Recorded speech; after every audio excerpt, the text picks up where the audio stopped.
Hello, everybody. Welcome back from Thanksgiving. Calling the meeting to order tonight, and we're going to start with a roll call. I'll be officiating just this position here. So starting with Henrietta and coming around the room, if you wouldn't mind. Turn on your mics, and that's good. Henrietta Cosentino, appointed by the Select Board of Plymouth. Select Board. Andrew Gottlieb, appointed by the governor. Mary Lambert, appointed by the Senate President. Seth Pickering from Mass DEP, appointed by the Secretary of Energy and Environmental Affairs. Jack Priest, Program Director for the Radiation Control Program, appointed by the Commissioner for the Department of Public Health. David Nichols, appointed by Governor Baker. Kevin Canty, Plymouth Select Board Representative. Pine Dubois, Speaker of the House.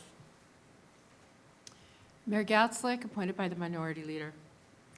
The Mike House. Fortini, appointed by Senate Minority Leader. Jim Lampert, appointed by the Speaker. Kelly O'Brien, appointed by Local 369 UWA. John Moylan, Holtec, Site Vice President, Pilgrim Station. Dave Noyes, Holtec Decommissioning International.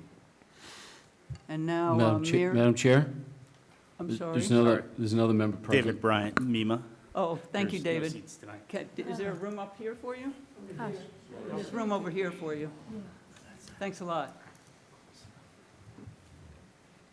And then Mary Waldron on virtually, please. Good evening, Mary Waldron, Old Colony Planning Council.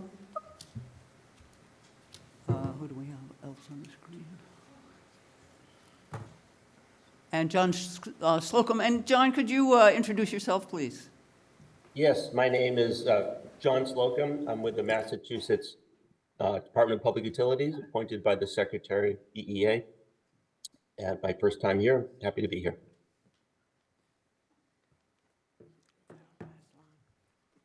I have a total of 17 panelists. Anybody have a different count there? And for the record, tonight, as of tonight, we have a total of 18 that are appointed. I think Jennifer Burrell is the only one that we're missing tonight. So in my calculation, that means we have a total of 18, and therefore a vote of 10 would be adequate for a motion to pass. So moving on, the first issue on the agenda is the reorganization of the panel. For those of you who are first here or haven't labored through the last 2.5 years, we've been trying to do this reorganization for 1.5 years. So, and that is because the legislation, or enabling legislation, which is Chapter 188 of the Acts of 2016, say we've got to do that every year. So it makes it very difficult to run a meeting without being elected to that position. So I've asked the panel to either volunteer or nominate, and we can go around the room for that unless somebody wants to raise their hand. I certainly have someone I would like to nominate. My hand is raised. Okay. Anybody else besides myself? Mary Gavin? Volunteer myself. Mary Lampert, go for it. Yes, I'd like to nominate for chair Jim Lampert. And as his wife of 50 years, I clearly feel I know him well and can recommend him for that job. First, he has extensive technical and legal experience, which is important for this job. He is a graduate of MIT and of Harvard Law School, magna cum laude, practiced at one of the top law firms in the region for 50 years. Also had been nominated Best Lawyer annually since 1961. So he's well qualified. He also has experience and excellent communication skills During the time he was practicing, he taught at BU Law School for 15 years, and once retired, is now teaching at MIT. Furthermore, it's very important, particularly important for this job, that the chair, anyone who holds that position, be ultimately fair, considered fair and unbiased. That is a key component in reading Robert's Rules And for example, Jim had been CBA chair in the town of Duxbury for 15 years. And that's always a position that there are parties at one another.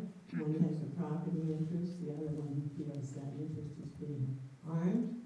But throughout the 15 years, consistently, those who lost always said, you know, I'm sorry I lost, but I was always treated fairly, and both sides were given the opportunity to express. Okay. Also, he has experience with issues concerning Pilgrim, which is important. He could not get involved in any of that when practicing in his law firm that would have a conflict of interest. But since he's been retired, he has been a member of the Duxbury Nuclear Advisory Committee and has always taken the position not of advocacy, but of moving forward and presenting the facts to the selectmen and having them decide where they would go from there. For these reasons, I think he would be eminently qualified to lead this group. Thank you, Mary. Thank you for the opportunity. Thank you. Who else? You wanna go? I want to volunteer for myself. Can I do it? Yes, please. Okay, I'd like to volunteer for the position of co-chair. I have 31 years' experience, actually working. Say Excuse me, Mary- Madam Chair. Mary Jo. Mary Gatzlick. Should we proceed simply with the chair nominations first before we go to the vice chair, just as a point of Well, order? we should see who's interested, poll the committee, and then we can do the both Well, of them. I asked the question of the acting chair. It's just a I point would of like to order. I get- think I the was- usual procedure I would be was to take in- one office and then the other. I was interested in getting everybody on the table at one time, because I do have a nomination too for chair. But I'm happy to take Mary Jo to get the teams up. Thank Go you. ahead. Anything you want to say? Anything else? Well, like I started to say, I retired from the station. I have 31 years, and my experience is licensing, it's emergency planning, it's security, and it is, it's a missing one. Emergency planning, I already said that. Licensing, emergency planning, and security. Site assessment. Oh, and also hazardous waste and rad waste. Handled that in my early years. So I'm well familiarized with the site layout and the past practices. Thank you. Madam Chairman, if we're moving to vice chair, I have a nomination. Okay. But not, and I think you've all seen this because I sent out an email this morning telling you what I was going to do. I nominate Kevin Canty as vice chair. Kevin, as you know, is our representative from the Plymouth Select Board. He is vice chair of that board. At our meeting a few months ago, I said the most important skills of a chair, or for that matter, a vice chair, are leadership and people skills. Kevin has those skills. What he would also bring to the mission, as Pine said in her email, is what would you bring to the mission, is the ability to present arguments from all sides in an impartial manner, to bring all voices into discussion, to listen to what each people has to say, and to ensure that he makes use of the extensive experience of the members of this panel. There are many members of this panel who have a great deal of experience on both the public side and the industry side in nuclear power, and that we need to make use of their experience and their knowledge when we're discussing important issues. Thank you. Henrietta, you had something? Yeah, I'm not clear on the order of events here. I was prepared to second the first nomination. Hang on a second. I'd like to nominate Jack Priest for chair because I think that, A, he demonstrated he has some patience. He also has significant understanding, appreciation, and the substance of concern relative to the station. I think that as a employee of the state, it would be in the interest of the legislation, which was set up essentially to be run by the Department of Public Utilities, because the panel requires, in my estimation of having sat here since 2017, significant support that it doesn't have now. And we have right now the state providing taking of the minutes and hosting of the website. And that's not enough. And what the legislation also says is that there's the state, the panel should offer training, bring expertise here, provide information to the panel members, to the business, and to the public. There's a lot more to it than being a forum for public discussion. There's a lot of work that needs to be done to clean up the site. And if that work is not done as sufficiently and effectively and efficiently, will fail, mostly because the sea will take it out to sea. So I'd like to nominate Jack Priest, and I beg him to accept that nomination. So, thank you, Pine, but respectfully, I have to decline nomination for that position. So we've talked about that within the state, and we would like this to be a citizens-led panel for that role. Well, I would like that Happy to- to continue to participate. You know, we had some working groups that we had set up that we kind of moved away from as we've been caught up in other issues, and hopefully our new chair and vice chair can see the value of using some small teams and to reestablish some of those working groups. But at this time, I have to respectfully decline the nomination. That's too bad. Anything else? Anyone else? You didn't change your mind, did you? Sorry.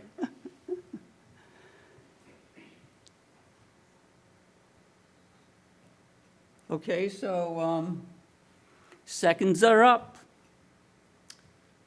I would like to second the nomination of Jim Lampert for the chair position. I think. For what'd you say, Chairman Nat Lampert?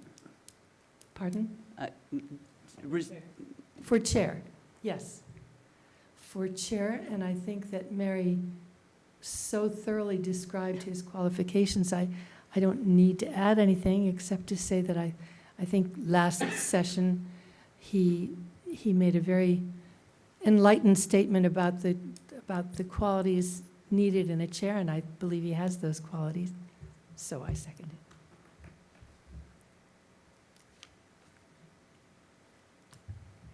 Anybody else? Yeah, I'd like Mary Lambert. Mary, you have to say more? Oh, I'm sorry. I was going to second Kevin Canty's nomination for vice We're going to chair. do them one at a time. Oh, We're going to do okay. them one at a time. We're not going to do them together. All in favor of Jim Lampert, the sole nominee for chair? Hands up. Henrietta, Andrew? Can't see. Mary Lampert. 2 fingers for Dave Nichols. Let me see, is anybody counting? Why don't you start? I need a secretary. 1, 2, 3, 4, 5. Okay, going this way, 6, 7, 8. On screen, Mary Waldron, 9. Did John vote? I couldn't tell. Let's try vice chair. And, I'm second with Mary Jo. That's it. Can you turn your mic on? I second Mary Jo Gatzlick. So we have Mary Jo and Kevin. Mary, you were first, so we'll go first with 2, I guess. Is that all right? Can I vote for myself? Yes, you can vote for yourself. So all in favor, May I second? We're seconding vice chair, correct? didn't- I think we got I it. think, Oh, okay. I think Jim seconded. No, I nominated. Oh, you nominated him? Mr. Caddy, I think I'm not sure. Oh, how Henrietta we stand seconded on him. seconds. Henrietta seconded. Okay, so that's, Okay, right? Didn't you I you seconded, sec- I didn't, but I would Oh, love you- to. No, I seconded Jim See why we for need a chair. secretary? I would happily second Kevin Never for vice mind. chair. As long as he's seconded. I just want it written down who's seconded, okay? Does that make sense? Mhm. So we have you nominated by Jim and seconded by Mary, the team, Lampert. And Mary Jo is nominated by herself as a volunteer, and I can't even believe it, and seconded by Mike Fortini. So Mary Jo first? Mary Jo first. All in favor of Mary Jo Gatzlick as, are we, okay, chair or vice chair? I mean, co-chair or vice chair? The nomination was vice chair, I believe. We have to decide. Is this a vote or is this? One, let's see, I have Dave Noyes, I have John Moyland, I have Kelly O'Brien, I have Mike Fortini, Mary Jo Gatzlick, Pine, Dave. So that's 1, 2, 3, 4, 5, 6, 7, 8. I have 8. Okay. And now for Kevin Canty. 1, 2, 3, 4, 5. Great. See? See, Jack? See what I tell you? I didn't get a count there. Let's do it. What now? Let's, Wait.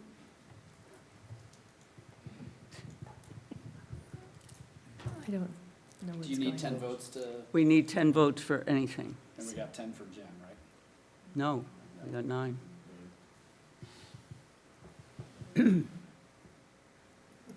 So you can go back to the state, Jack, and tell them something.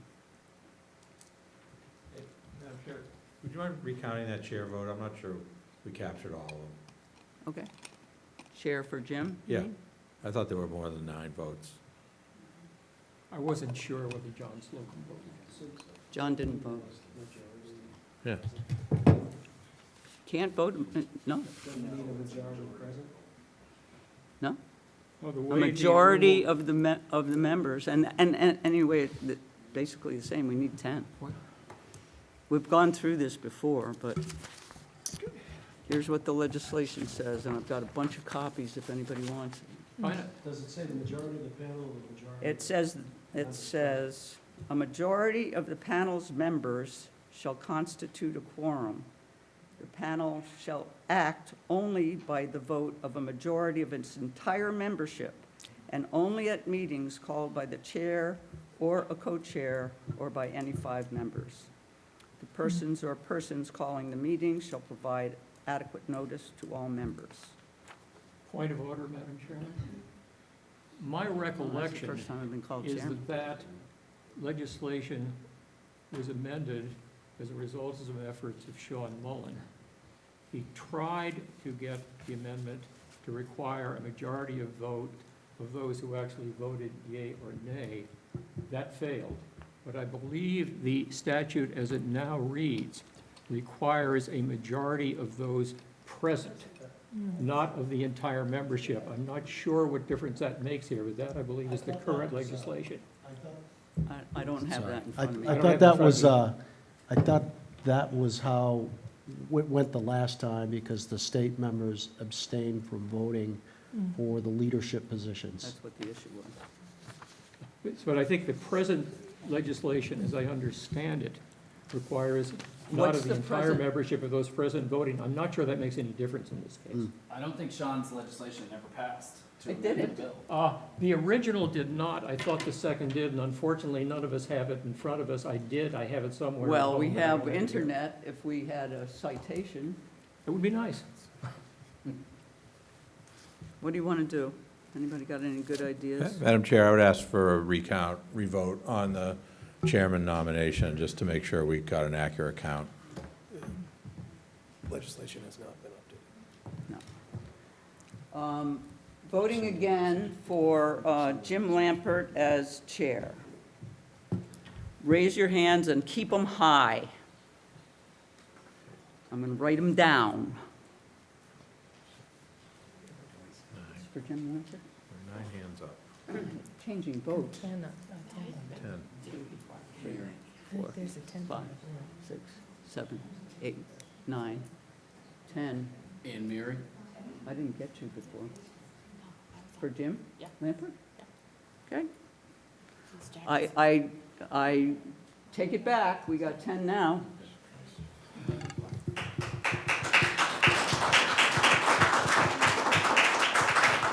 I don't have them all written down. Madam Chairman, may I suggest we take a revote for the vice chair, because I think I personally would very much like to fill for that slot to be filled. And I think Mary clearly has the majority. Well, you're the chair, buddy. All right, let us take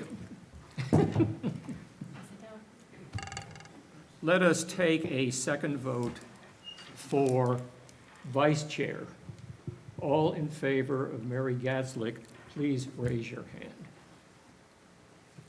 1, 2, 3, 4, 5, 6, 7, 8, 9, 10. All right, I got to write everybody down. Yep, let's go, make sure we have those. Dave, John, Actually, I don't have Kelly? to do anything. Hussein, myself, Mike, Oh. Mary, Oh. Pine, No, that was wrong. I was voting for Mary. Sorry.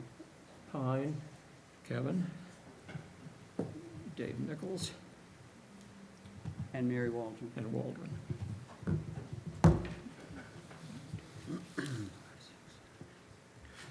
I believe we have a vice chair. Congratulations. Thank you.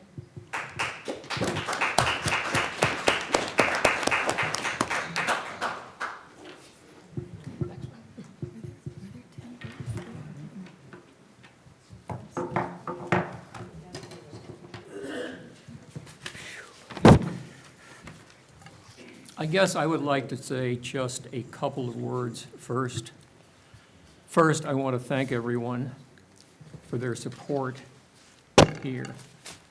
I meant everything I said both 2 months ago and tonight about what I believe is important about a chair. To successfully chair this panel requires that the chair gain the respect of both panel members and the public. That does not come with the job. Respect is earned. The chair's job is not to influence a vote, but to ensure that everything that is important is said and learned. I, of course, as you would expect, do not think that everyone who speaks or every member of the panel will agree with my personal positions That is totally irrelevant to the way I believe a chair should conduct himself, both in planning the agenda and in conducting the meeting. Our job, the job of this panel, as I see it, is to help ensure that the decommissioning of Pilgrim is conducted in a way that leaves the site as clean as reasonably possible. It provides both to those of us who live here in town, the residents of the town, and also, frankly, those who might be affected in the Commonwealth, a site with which they can safely go forward and utilize for the benefit of the entire Commonwealth. If you have anything you want to ask of me, feel free to email. I will do my damnedest to make sure that I respond. Whether or not I completely agree, I hope to be completely open and honest with you. Thank you, and I'm very happy to have Mary with me because I believe she, along with many other members of this panel, and I can start down, coming around from the right, the first three, Mike, Mary, Pine, my wife, Andrew, and many others have extensive experience in the fields of nuclear energy, environmental protection, and I hope we can all make use of that to go forward together.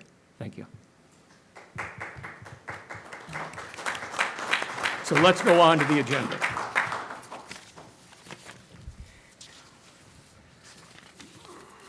Somewhere I'm bound to have a copy of the thing. Hey, thank you, Mike. All right, previous minutes, they've been reviewed. Are there any I saw one correction of the minutes that came from Dave Noyes. Are there any other corrections to the previous minutes? I have one. Please. It's on page 6, third paragraph from the bottom, talking about a young man who made some comments. I went back and I looked at the, because it didn't sound true, I went back and I looked at the actual televised meeting, and the individual disagreed. He said he disagreed with the behavior of some of the panel members and the public in general for that meeting. Very disappointed. He also said that however they dispose of the water, they should dispose it either shipping or discharging it. It's up to Holtec, basically. Okay, so how would you like this to read? I can send you that. Please do. I will email you the changed text. Please. Thank you.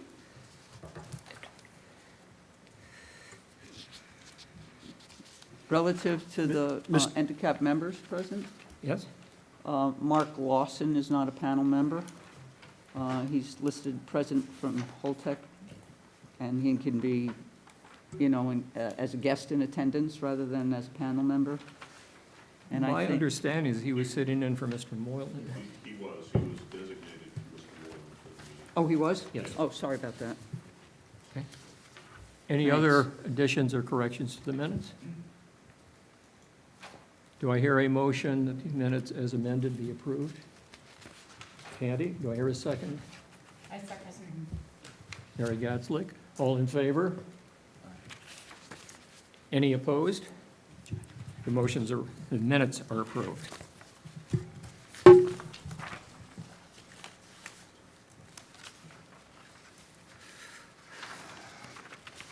Well, fine. I'm going to have to ask you about the fourth, since you were obviously prepared on that, and to be perfectly honest, I was not. Am not. Oh, so in the bottom of the agenda, you'll see that. I got a notice from PAC TV earlier last week, and they asked me to advertise that as of next Tuesday, December 5th, that Comcast and Xfinity customers will have new channel numbers for their local cable access. Public Channel 13 will become Channel 6, Education Channel 14 will become Channel 8, and the government channel will become Channel 9. And That's that means if basically you were it, in so- Plymouth, Duxbury, Kingston, et cetera, what channel should you now be looking I don't know, at? I don't, you interpret it. we'll have to figure that, we'll get that out. I'm not a Channel Comcast. 9. You should basically, make note of it, because I'm sure Comcast will be advertising it too, but PAC TV is, the government access for this meeting after the 5th will be on a different channel. Thank you. And did you have anything you wanted to say about the open meeting law? Well, I think the reason that it's on the agenda is that there have been a lot of emails back and forth that present a problem, I think, especially when people start responding to them and having a discussion about them. And I think that when emails are sent to panel members and then they go to, the world at large, that's not necessarily a good process for the panel. And I think that having an open meeting law presentation for everybody would help. It'll help everybody have the same information, for one thing. The AG's office does do that. They have a forum online. And I just, coming into the meeting tonight, got a response finally from Seth Schofield, who has been in and out of his office a lot, and he's going to take a look at that and see if they can do something about that. But clearly, it's not going to be tonight, and I was trying to get it done I think that, now.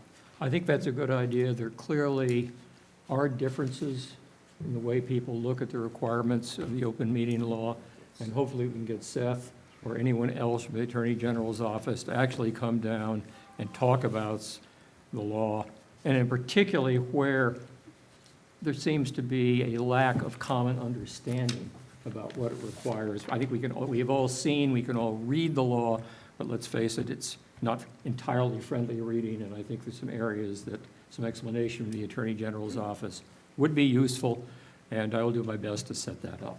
Yeah, I agree that it would be useful, Mr. Lambert, especially to educate the public on what open meeting laws and their rights for participating in an open meeting. Yeah, They need to understand, and we need to understand. Yeah, and those are really, I think, two slightly different issues. You're well aware there was a recent Supreme Judicial Court opinion on the right of the public to participate in an open meeting, but that, I believe, is outside the open meeting law, but let's let Seth Schofield tell us. That's correct. We need to get that resolved one way or the other. So, Mr. Chair, I'll take that off your plate. I'll take it to work with Seth Schofield at the AGO's office to find out what we can do for training for the panel for the open meeting laws. Thank you. May I make a comment, please? Yes. Mary Lampert. My comment is to schedule that piece as an extra meeting. My reason is that I think we, by meeting every other month, have a very short period of time to discuss issues that are important, the public is mostly interested in. Some of us already have been through trainings because of our activities on town committees. And I think it would be better to be an extra meeting so we don't take away from the substantive issues. It's a great idea, but I hate to cut the meetings that are already cut. Thank you. Mrs. Lambert, I understand your concern, but the public does definitely need to be involved in the discussion on an open meeting so that they understand it. They can come. Just because it's an extra meeting doesn't mean they can't attend. It's not a closed meeting, I'm suggesting. That's good. I wanted to make sure that that was clear. Yes, not a closed. Thank you. What are the feelings of the panel members regarding an extra meeting? Mr. Canty? I don't personally think that that's necessary. I understand the desire to have a separate meeting, but having been and given presentations on the open meeting, I don't think it needs to go into a separate meeting just for that purpose. You can get it accomplished in 20 to 30 minutes. There's usually that type of window on these agendas, the ones that I've seen in my limited time here. There's also an online training that members of the commission or the panel rather, can certainly take. And it's available to everyone free, so any members of the public that wish to get more information can do so. There's going to be aspects of the open meeting law that don't apply to the NDCAP, like we don't need to spend time going over executive sessions because we don't have an executive function, so that's going to cut down on a lot of the time. You just need to have it tailored to what the NDCAP itself can specifically do, and I think that's achievable within an existing meeting rather than in an additional meeting. That's my opinion. Jack, when you talk to Seth Schofield, could you raise with him how long he thinks Yeah, I'll it ask would him take about to do what scope. we really need to do? Yep. And at worst, we might be in a situation, and I'm not dismissing an extra meeting, where if we were willing to come and stay a little longer on one night, we could do it without forcing Jack to drive how many miles down from the North Shore, and who knows how many other people for a special meeting. I'll ask him about scope. He may be able to do it over, Zoom and present to us. I think as Kevin said, I think it's more of a refresher for most of the members of the panel. If you're a new member to the panel, as Kevin said, there is an online training course it's either on the AOG's page or it's on the Secretary of State's page on open meeting law. I'll get that link. I'll forward it over to you guys and we can distribute it to the members if they want to take that class as a refresher. And I would ask the members of the panel if they have aspects of the open meeting law that they think deserve particular attention and understanding. Let me know what they are so we can ensure that Seth covers them. Fine? The reason If that I it is. could, Excuse me? sorry, I apologize, I tried to. I'm sorry, I interject wasn't myself. looking up. No, it's quite all right, I should be there in person. But I would agree, I put in the chat, which I don't think everybody has the opportunity, but the link to the training that is available very often, given very often.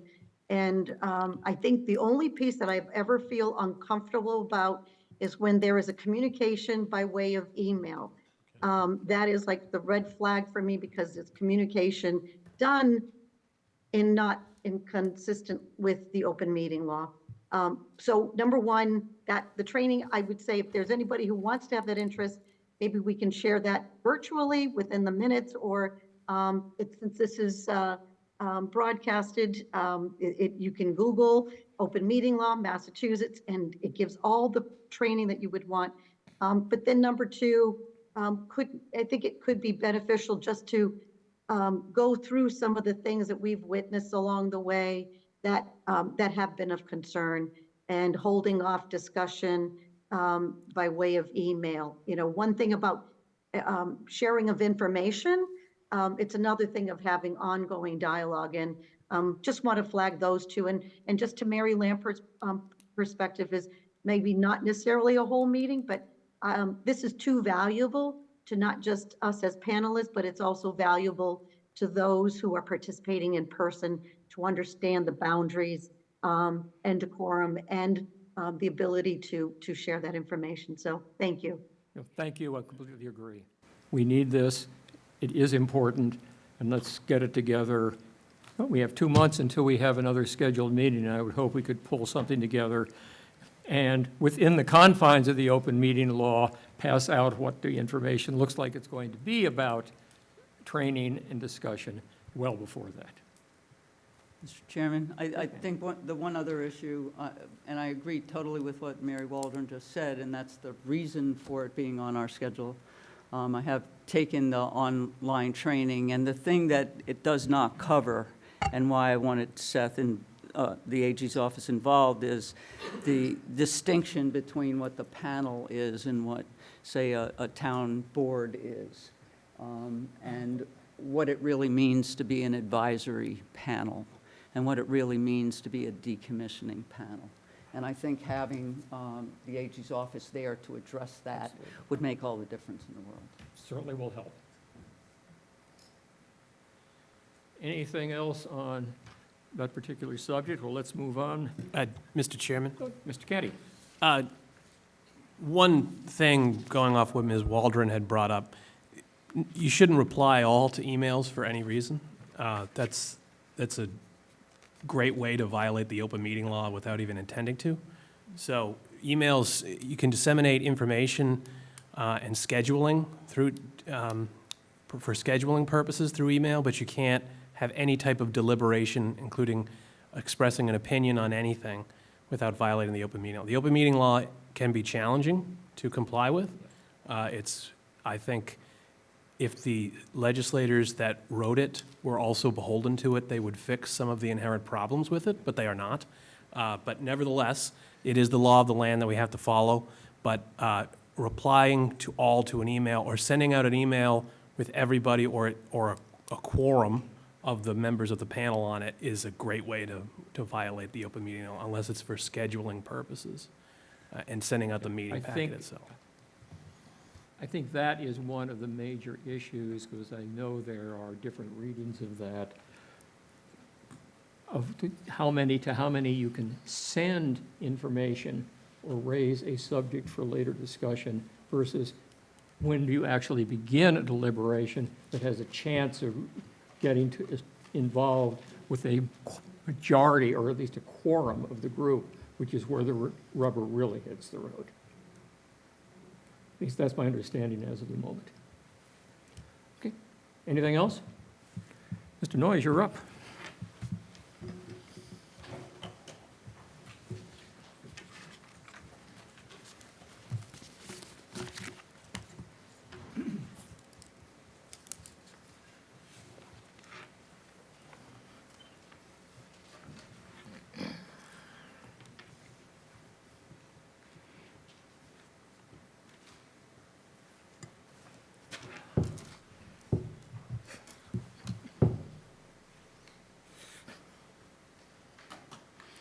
Okay, so for our November decommissioning update, the first slide is our waterfall chart.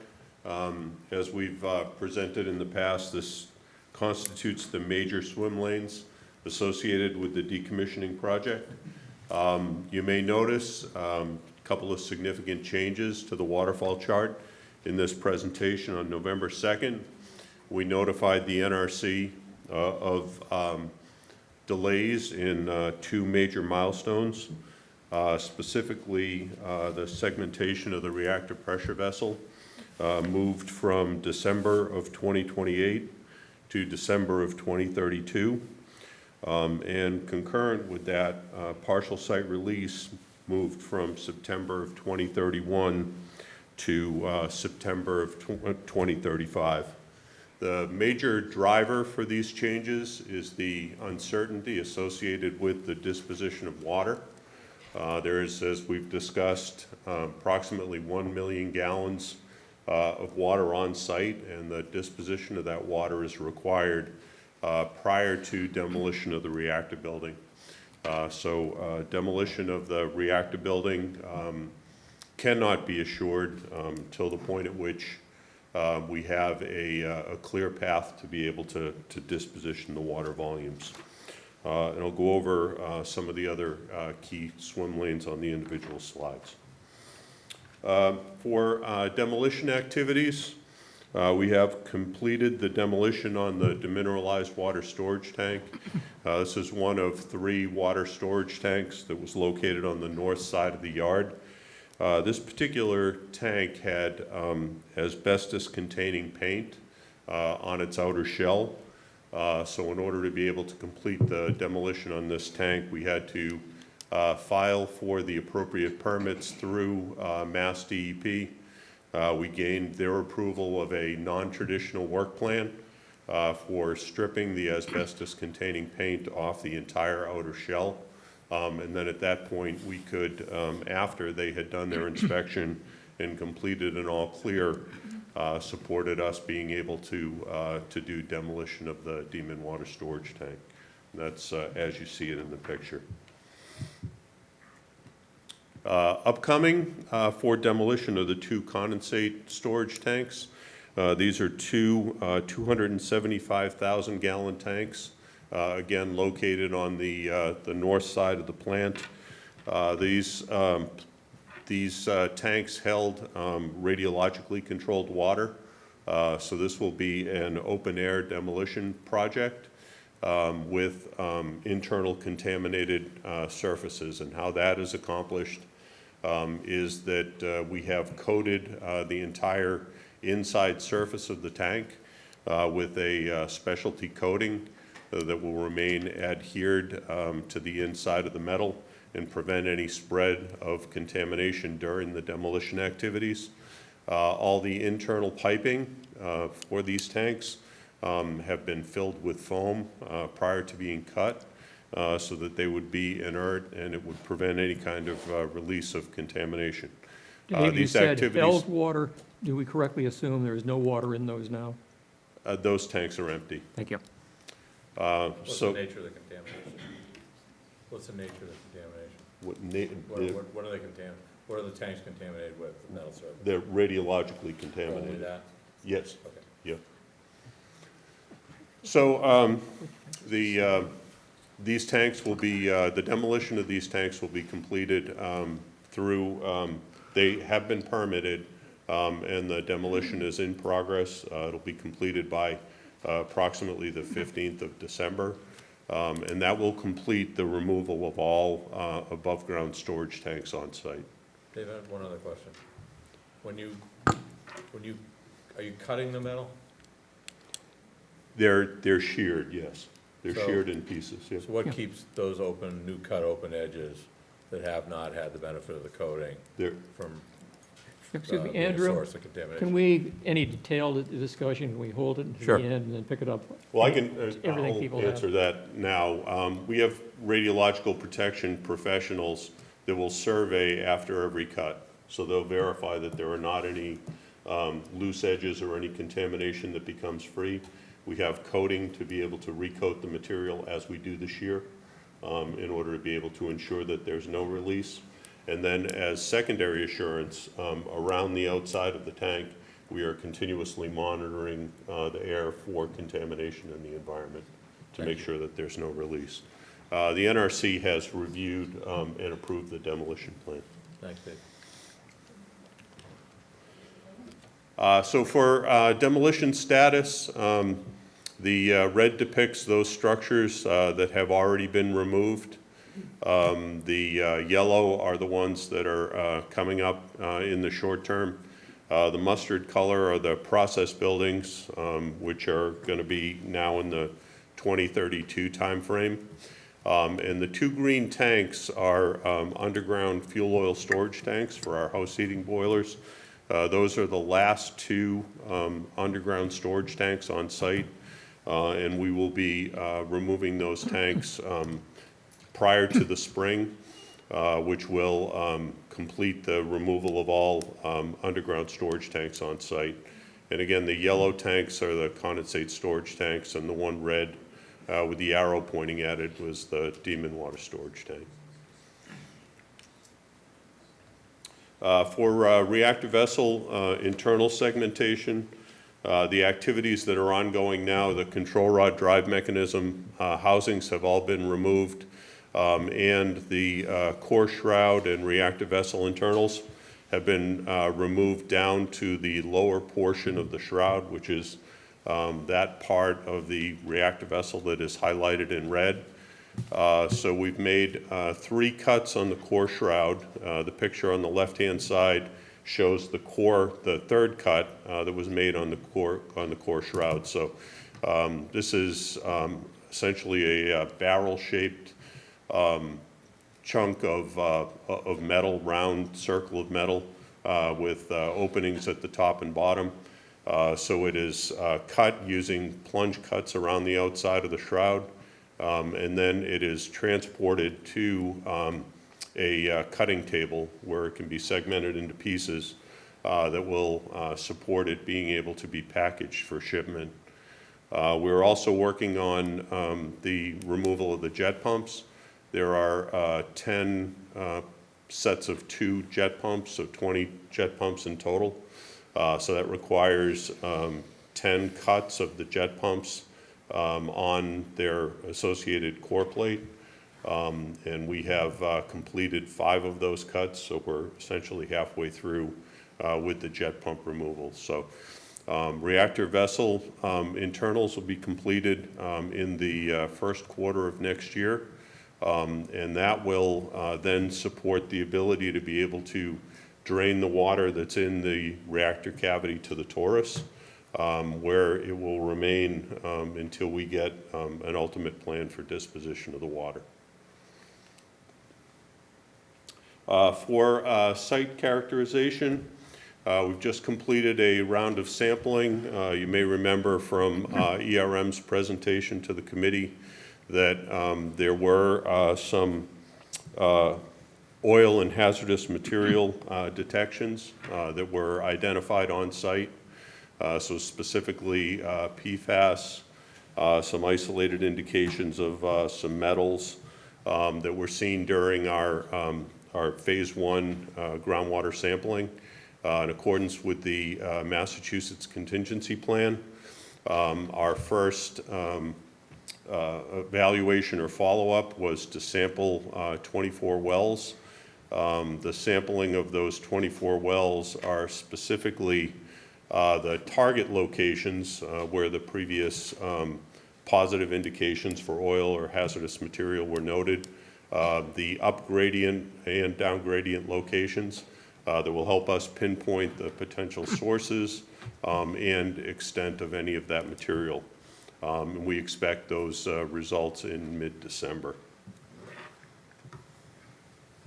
For regulatory and licensing, on October 24th, we notified the NRC that we were unable to account for 5 low-activity sources during a periodic inventory.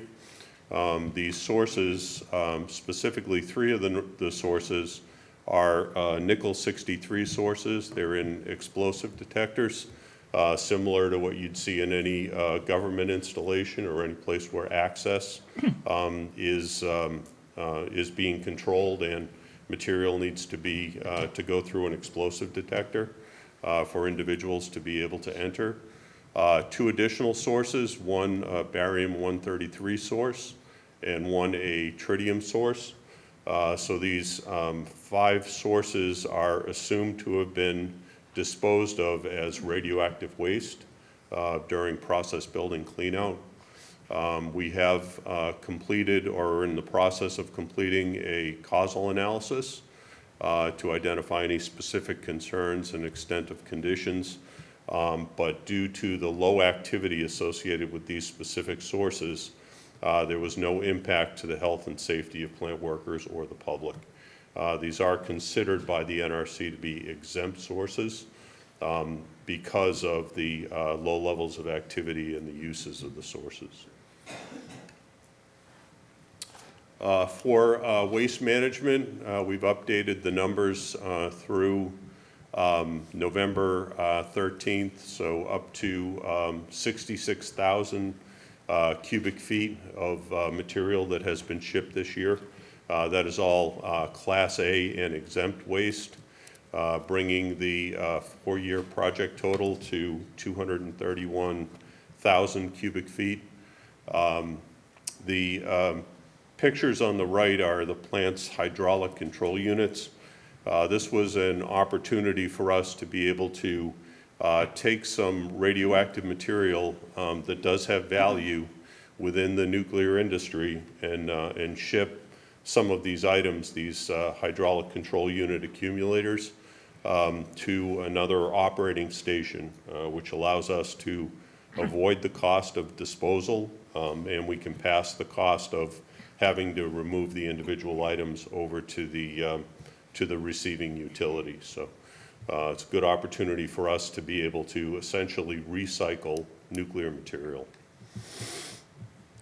Provided an update with respect to evaporation. So the slides are very similar to what was presented at the last meeting, but there are a couple of things that I'd like to point out. Because of some of the questions that I've received, the evaporation and the determination of the amount of water that is being evaporated is very difficult to pinpoint, particularly in a situation where heat may be added. Evaporation is occurring all the time. These are open pools of water, and as a result of that, things like the temperature of the water, temperature of the surrounding air, airflow, ambient relative humidity, and any agitation of the water surface associated with handling waste impacts the amount of evaporation that's going to occur at any given time. As you can imagine with pools, particularly these ones that are 40 feet deep or more, as the water level lowers, it's not going to be a linear relationship with respect to evaporation. So under a given set of circumstances, year after year, as if the water level were to lower in these pools, the amount of evaporation would be reduced only because the airflow is not directly contacting the surface of the water, as it does when the water level is at the floor level.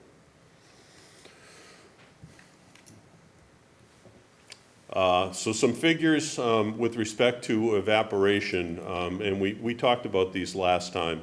Specifically, if we assumed equivalent dose associated with tritium and tritium from the water that is being evaporated and compare it to operating years, the numbers are extremely small, but one of the things that I really did fail to point out last time is that the entire inventory of tritium that remains in the plant is 12 curies. So we're not making any more tritium because the reactor is no longer operating. 12 curies is the sum total of all of the tritium that would be released in any form from operation of the plant. If you compare that to our last operating year, which was 2019, you can see that the entire volume of, or the entire inventory of tritium is less than half what was released in that year of 2019. With respect to worker safety and individuals on the refuel floor, the amount of tritium that is associated with that 12 curies, if that 12 curies of tritium were evaporated in 1 year, which essentially would be a physical impossibility for us to be able to do that, but if it were all evaporated within 1 year, an individual working on the refuel floor for 40 hours a week for 50 weeks in that year would receive a total dose of 8 millirem. 8 millirem compares very favorably to the normal hazards associated with either medical exposure or natural exposure of 600 millirem, and also very favorably to the NRC regulations for worker safety that would set the limit at 5,000 millirem. So if we look at the period earlier this year when the heaters were installed, that 91-day period that spanned between the first and second quarter of this year, the equivalent dose released due to tritium would be 3 100,000ths of a millirem. And if we were to prorate that for an entire year, it would be 12 100,000ths of a millirem of off-site dose. By prorate, do you mean if it continued heating for the full year? If the heaters were installed for an Thank you. entire year. And again, that 3 100,000ths is very difficult to quantify as being either associated with the heaters or associated with natural evaporation just because of the number of variables. But that was the amount that was released during that 90-day period. So we discussed the fact that the heaters remained in the reactor cavity. The heaters are now in the reactor cavity and the spent fuel pool. They were re-energized on November 22nd for the same reasons that we initially energized them, which was to improve localized working conditions for individuals on the refuel floor. Installing them in the spent fuel pool allows us to also support heat transfer to the reactor building. So we can use systems that were originally designed to cool the spent fuel pool to now actually heat the buildings. And the ability to be able to heat those buildings allows us to be able to prevent freezing of fire systems and other dormant systems within the buildings, maintain them available, and have to and use less fossil fuel to be able to run the house heating boilers. The net impact of operation of the heaters is to raise average water temperature, again, for the purposes of habitability and work conditions of the individuals on the refuel floor. And under all conditions, it's maintained below the maximum temperatures in the spent fuel pool and reactor cavity that were experienced during plant operation and defueling. Similar to the numbers that we saw, the releases of tritium will be significantly lower than they were when the plant was operating. And that's it, pending questions. Mary? Thanks. I got a couple of questions, Dave, so I'll start from the most recent to that. You mentioned that there's 12 curies of activity in the water. Could you kind of explain to the panel and the public what that would be equivalent to? Like, is it how much, like the old banana doses, how many bananas? Is it equivalent to, you know, exit signs, something like that? Yeah, it would be equivalent to about one 1950s vintage exit sign. 1950s vintage exit sign is about 10 curies. Okay. You also mentioned that when you cut up the tank, where is that waste being disposed of? Because that has the encapsulated contamination.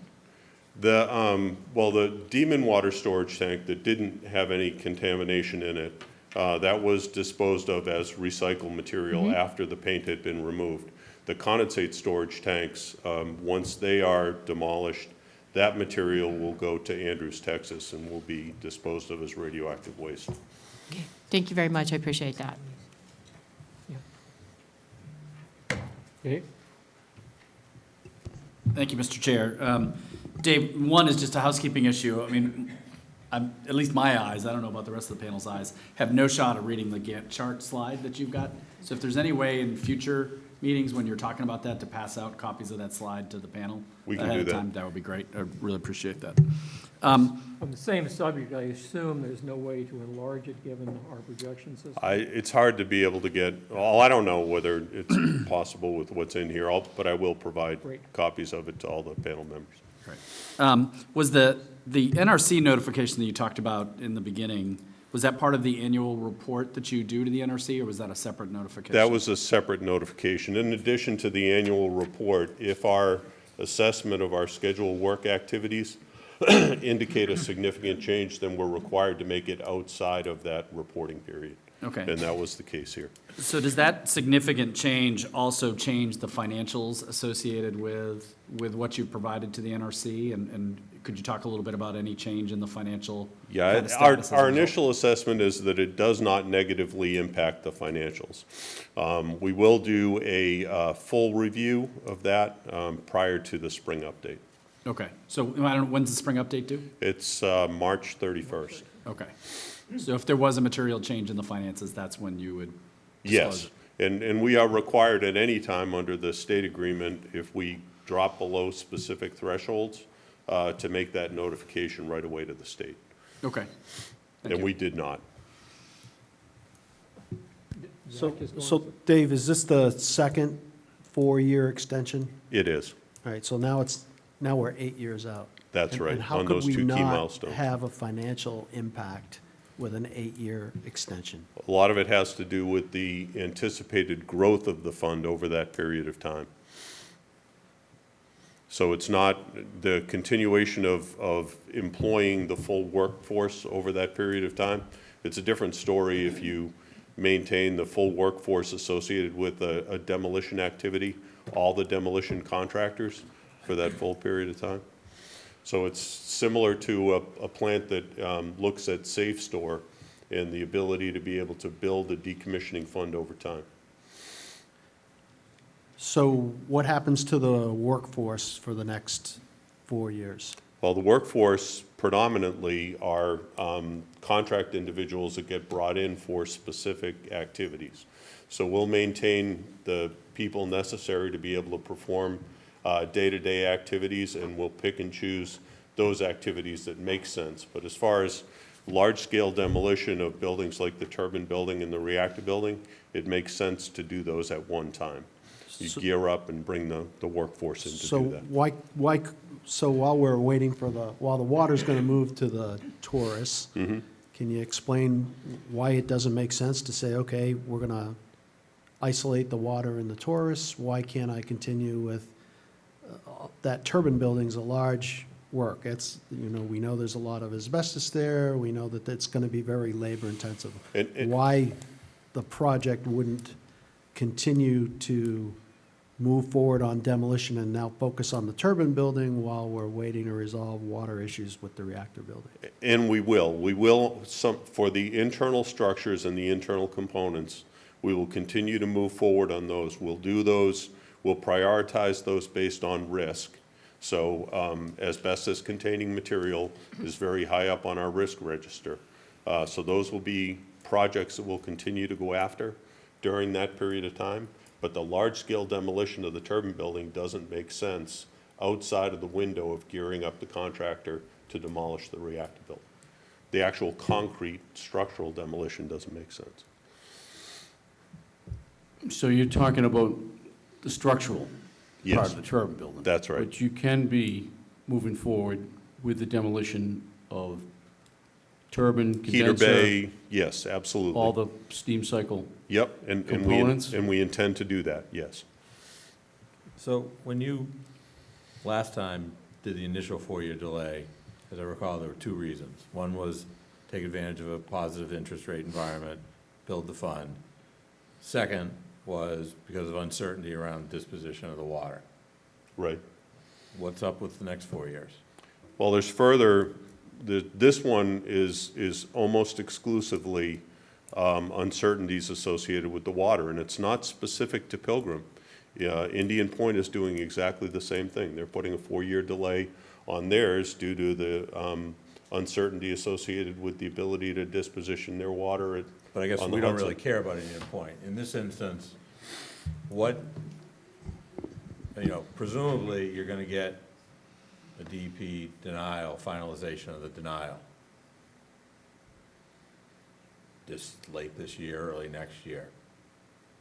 What tacks 4 years onto that? Is the implication there that you're going to appeal it? I would fully expect, given the commitment of Holtec, to do what it believes is the right thing to do with disposition of the water, that we will move forward with appeal and adjudication process. Okay, so that strikes me, this additional 4 years, which is now an 8-year ad, that has, using the same reason twice, could well be seen as a positioning and a negotiating tactic. You're imposing a penalty on the town of Plymouth directly by delaying the release of the property because you don't like a permit decision. You have, within your discretion, the ability to accept the answer you're given by the state regulatory authority, decide what you're going to do with the water, and move on and not tax, let alone 4 years, necessarily 8. I don't really, Well, as you said yourself, the first 4 years was predominantly driven by the ability to be able to grow the fund in an environment which. You gave us both reasons. Right, and. So it's convenient that now that second reason that's redundant to the second time is now really not what motivated you. What was the motivation the last time was money, and this is to provide you, 4 years to appeal a state permit determination. So it's not a tactic, it's a recognition of reality.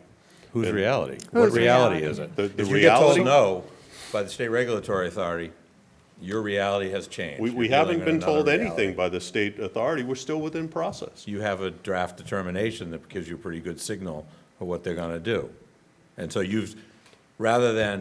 so if that were the case, why tack 4 years on? You think DEP is going to take 4 more years to figure out, to chew on public comments? How long did the last permit take? If so we had an estimate earlier, right? They said it might be cost prohibitive or risk prohibitive with trucking the water out. Now, Vermont did that. Vermont removed their water. Vermont is 80% complete of decommissioning, right? So now, there's lawyers on this panel. Do you think it's going to be cheaper to adjudicate a decision that's not in their favor versus spending $1.5 million to get the water off site and keep us project on schedule to get this plant demolished? Yeah, I was going to say the exact same thing.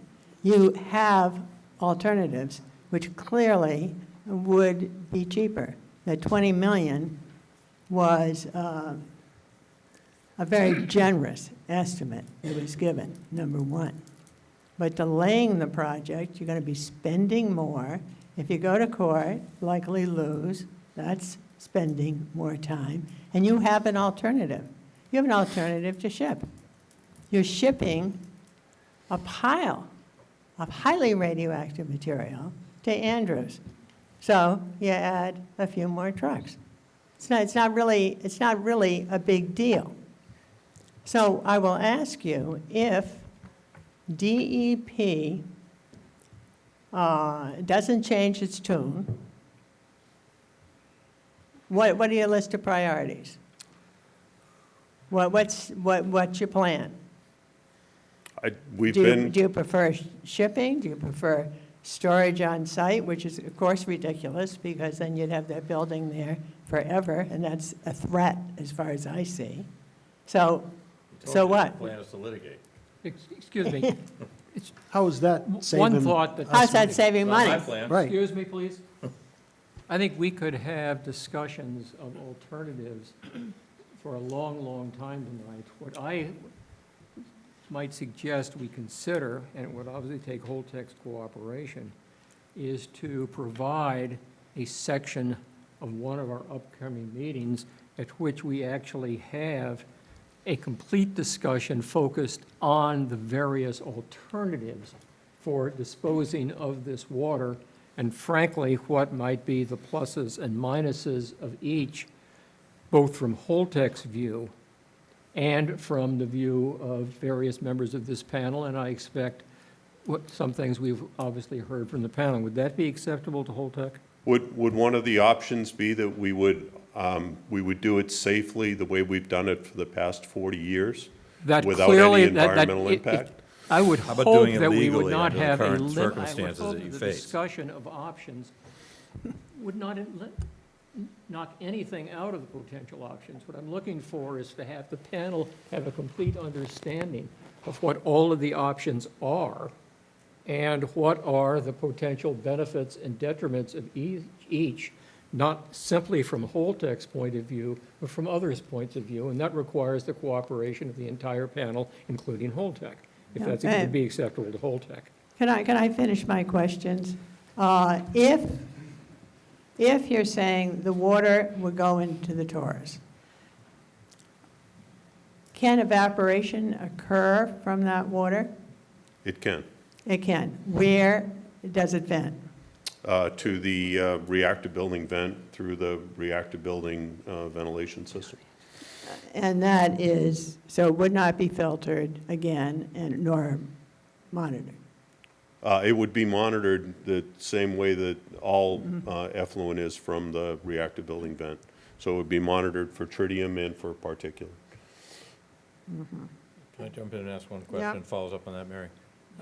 So over 8 years, or actually, 8 years, You can evaporate it. how much is going to be left of the 1 million gallons while you litigate? How much is going to be left? Or will you effectively play out the clock and have it all evaporate and the whole thing becomes a moot point? I can't predict, depending on where the water is. It's going to be where you put it. So you know where you put everything. Right. So you know where you're going to put it. So That's part of the discussion I think we need to have on what are various options, what might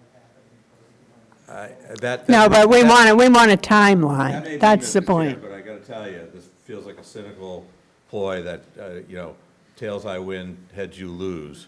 The Commonwealth is going to do what it's going to do, and you're going to drag this out for a variety of reasons such that at the end of the day, you either Thanks. prevail in court, which maybe you will, maybe you won't, and you discharge it in the ocean. you Or evaporate it it. evaporates out, at the end of the day, it's gone, your problem solved. And those of us who feel that's a problem, you can go home and sleep well at night, that's your choice. But a lot of things have become clear today, tonight through this course of this discussion. It's fundamentally clear to me, you're playing out the clock, that water's gonna be gone. Yeah, So, because you had said 10 years max Uh, last week. Are you gonna heat it I'm- for those 10 years? I'm more concerned about the amount of money that's in the decommissioning trust fund, extending out the project so far, 8 years. You litigate it, who knows how long that will be. 2 years from now, we were gonna get another 4-year extension, now it's out 12 years. Or 8 years inside of 1 year, so at this rate. I don't know It's gonna about be a long time. your 401K, but my 401K isn't growing as But it if we're not did spending money, it is. when the Yeah. plant. Well, are we going to be spending money? Are they doing other decommissioning activities in that interim that's going to bring that building down? One other question. You mentioned with the condensate tanks, you were using a method, a paint, to protect the workers. You could be doing that, quite obviously, in the reactor vessel, and got rid of the water. That's different. He said he couldn't do it. Okay, do we have any, May 22nd. So. okay, we're running quite a way behind schedule. Do you have any questions on a different subject? I would just Potentially before we- second, so, we Excuse have an me? agenda item. We want to have a discussion about what are the alternatives to have this water done. And one that we haven't talked about is cleanup. Agreed. So there are companies that can provide cleanup of that water as well. And that hasn't been discussed thoroughly. I have one other question that we haven't talked about that speaks to Dave's presentation. He talked about the amount of radiation that had been released during the evaporative process. Was that measured or calculated? That is measured and then calculated based on models for dispersion. So it's a measured value, and then it goes into an assessment of dose to the most limiting individual based on where they are, how close they are to the plant, the prevailing wind directions. So you, and With you a have confidence, significant amount of and you have conservatism. confidence and comfort with that model to be able to characterize those numbers? Yes, the NRC uses essentially the same model and the same methodology for every nuclear power. Okay, so then, if that water's sitting there for 8 years, why can't you use that same model to figure out how much is gonna be evaporated, how much is gonna be left, and how much radiation is gonna be dispersed to the atmosphere? What's the difference? It's apples and oranges. Why? You're talking about predicting how much volume is left versus what I can actually measure and then put into a computer to be able to identify what it is that I'm gonna release. But models are predictive by their very nature. So you have data that you can put into it. It'll have a certain degree of uncertainty about it, but to say you can't. It's a different model. It's So- not a model that's designed to predict evaporation. It's a model that's designed to predict how much radiological exposure would happen. So you measure the level in the spent fuel pool right now, right? You have We a do. certain level in Yep. there? So you have to do makeup to that? Yes, yep. So wouldn't your evaporative loss be your I can makeup? look at it in the rearview mirror without any problem. I can tell you exactly how much I've used. I just can't with 100% certainty predict how much I'm going to use. You could have an estimate of how much so if you're doing makeup to the tank, right, you know what your loss rate is, you can do an estimate of, this is how much we anticipate losing Right, and per year. there are gonna be seasonal changes, there are gonna be changes due to humidity in the building, the specific work activities that we're performing. Right. So you could pick a worst case. Yeah, I mean, you're a nuclear operator. You're telling me you can't make reasonable predictions about it's gonna be humid in the summer, it's gonna be cold in the winter, and plug them into some models and come up with some estimates, so we have some idea of how much water is gonna be left, and you're not gonna be making it up, because you don't need it anymore. Correct. Right. So, I just find it, let me ask you this. So at the end of the 8 years, after you've litigated, and let's say, for laughs, lost, do you think you're going to have 1.1 million gallons left to dispose of? No. Do you have you thought through what your cost exposure might be at the end of this process to plug it into your financial model to determine whether you're going to have sufficient funds to dispose of the remaining quantity of water because that quantity comes with a price tag? Or does your model, your financial projections, not account for that? And if not, how can you then present it to the NRC or this panel as a legitimate financial model that says you're solvent to end up finishing this job? You can't have all the uncertainty work to your favor and all the certainty when you want to present a financial model similarly work to your favor and not have the two match up and be reconcilable in any fashion. I mean, Just to fit. it's insulting. Could I follow up? I think this is a big flag for us to pay attention to. Real big. We have a lot of discussion about what's the dose from tritium, what's the dose if we do the release. We spent a lot of time on that. And I'm not saying it's not a concern, but in the big picture, if it's a small number well below a regulatory limit, I'm not as concerned. I'm more concerned with another 4-year extension on top of a previous 4-year extension. Is there going to be enough money in the fund to complete the project? It's a legitimate concern, Jack. Could I, yeah, I just for clarification, am I right in thinking that there are now 900,000 gallons of water remaining? Probably 950,000 gallons. Okay. And how long has it taken to go from 1.1 million gallons to 950 gallons? About 9 months. Okay. So, yeah, it shouldn't really be that hard to figure. Sure. Granted, every year is a little different. You can't be certain about the weather, but as Andrew said, it's going to be gone by the time you've extended another 4 years. So I do think the financial situation is now a major concern, now that we have 4 more years of extension.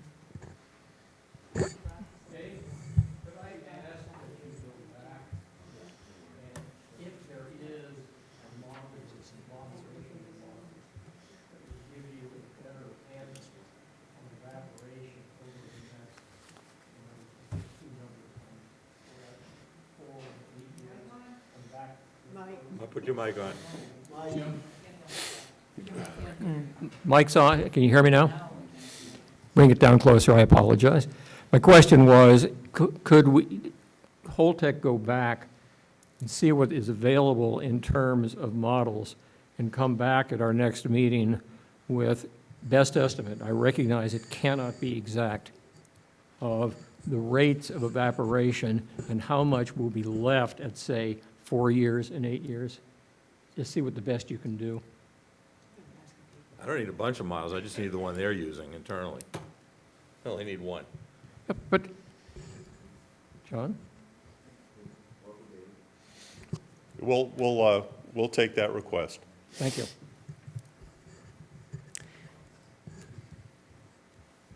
Okay. Any more When is the questions? date of the next financial model as recalculation to the NRC? It's March 31st. Okay, and when will we receive that? The panel receives it the next day. Okay. April Fools. It's available online at the NRC almost immediately after it's filed. Yeah. Gosh, I forgot what my question was. Okay, thanks, Dave. Jim? Yes, ma'am. I do have one related question, but it's really, maybe it's for Seth. I am just, one of the things that's a bit unnerving about the evaporation issue for the public is that even though we are constantly assured of how very little and how utterly harmless the tritium is, and that may be true, we have no verification of that. And I don't understand why it wouldn't be prudent and helpful for vents to be monitored. And the monitoring shared not just once a year, because that's useless. You know, you can take your grab samples once a week, save them all, and turn them in on April Fools. But that does nothing to reassure the public that there's nothing toxic in those vents. And we know that the processed water has not been filtered, has not been diluted, and we know that quite a few experts, such as Dave Lochbaum, formerly of the Union of Concerned Scientists, is strongly of the opinion that evaporation is far more dangerous than discharge. So it seems to me it would be very helpful to the public, to the panel, and to everybody in general to have those vents monitored.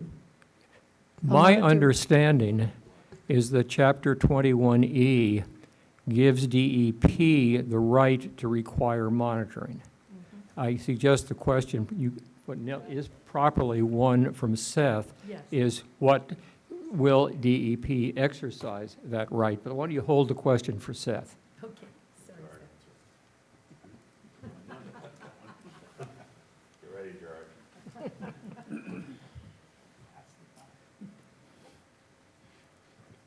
Mr. Chairman? You need to get ready for that question. Okay, let's see. First, we have an administrative announcement. John Slocum is replacing Jonathan Goldberg as the DPU designee. He introduced himself earlier tonight. And then on the topic of the moment, in terms of water evaporation, as we've previously reported, Mass DEP has informed Holtec that prior to implementing any potential plan to dispose of decommissioning-related wastewater through evaporation, they need to contact Mass DEP to discuss the potential applicability of any air quality permitting requirements. For the permit modification, as previously reported at the last NDCAP, Mass DEP prepared a tentative determination denying Holtec's request for a permit modification to discharge decommissioning wastewater into Cape Cod Bay. And this was based on the Ocean Sanctuaries Act prohibition on discharge of industrial wastewater. The public comment period ended on August 31st of 2023, and over 1,000 comments were received. Mass DEP has now posted all comments with redactions of personal information, mailing addresses, email addresses, phone numbers on its website. Mass DEP is still in the process of reviewing comments and finalizing its determination. The next step is for Mass DEP to issue a final determination. There is no prescribed time period for the issuance, and Mass DEP's final determination would be subject to an administrative appeal under Massachusetts General Law, Chapter 30A, the Massachusetts Administrative Procedures Act. On site assessment, the work plan, so the MCP. Currently, response actions under the MCP, or 21E, are ongoing with respect to prior notifications of PCBs, metals, and PFAS detected in the soil and groundwater at the site. The Phase 2 comprehensive site assessment, which documents the nature and extent of contamination and contains a risk characterization, is due to be submitted by April 21 of 2024. As previously reported and as part of the cleanup actions, Holtec is conducting groundwater sampling, and the results will be included in a status report submitted to Mass DEP. Responding to questions raised at the last NDCAP meeting, Mass DEP, DPH, and the Attorney General's Office have met to discuss Holtec's site assessment work plan, and the state's final comments will be provided to Holtec shortly. Other cleanup issues, DEP's asbestos section continues to work actively, and we're engaged in overseeing the demolition activity that's occurring currently at the site. We meet regularly with the company to manage the asbestos discovery, identification, and the abatement and the removal process. On another item, Mass DEP is continuing to evaluate Holtec's request to change its wastewater disposal system to a Title V septic system. On public safety, MEMA continues to work with their local partners on public safety planning, and MEMA is planning trainings with the former EPZ, Emergency Planning Zone, and surrounding communities on comprehensive emergency management planning. MEMA also conducted a tabletop exercise with Marshfield in November, which was a discussion-based event that included scenario planning related to the Pilgrim plant. So that's all I have for my prepared remarks. Do you want to go to that 21E question right away? I guess my question is, I know I raised the question with you in an email, but I only did so this afternoon. My expectation is that you may need to talk to a few people to give us the response that we need. Would that be a correct assessment? It'd be helpful to have, a specific question that we can do some research on, Jim, and we will, but Gerard, can you provide any? Yeah, I guess the specific feedback question tonight? is whether DEP will exercise its right to require monitoring.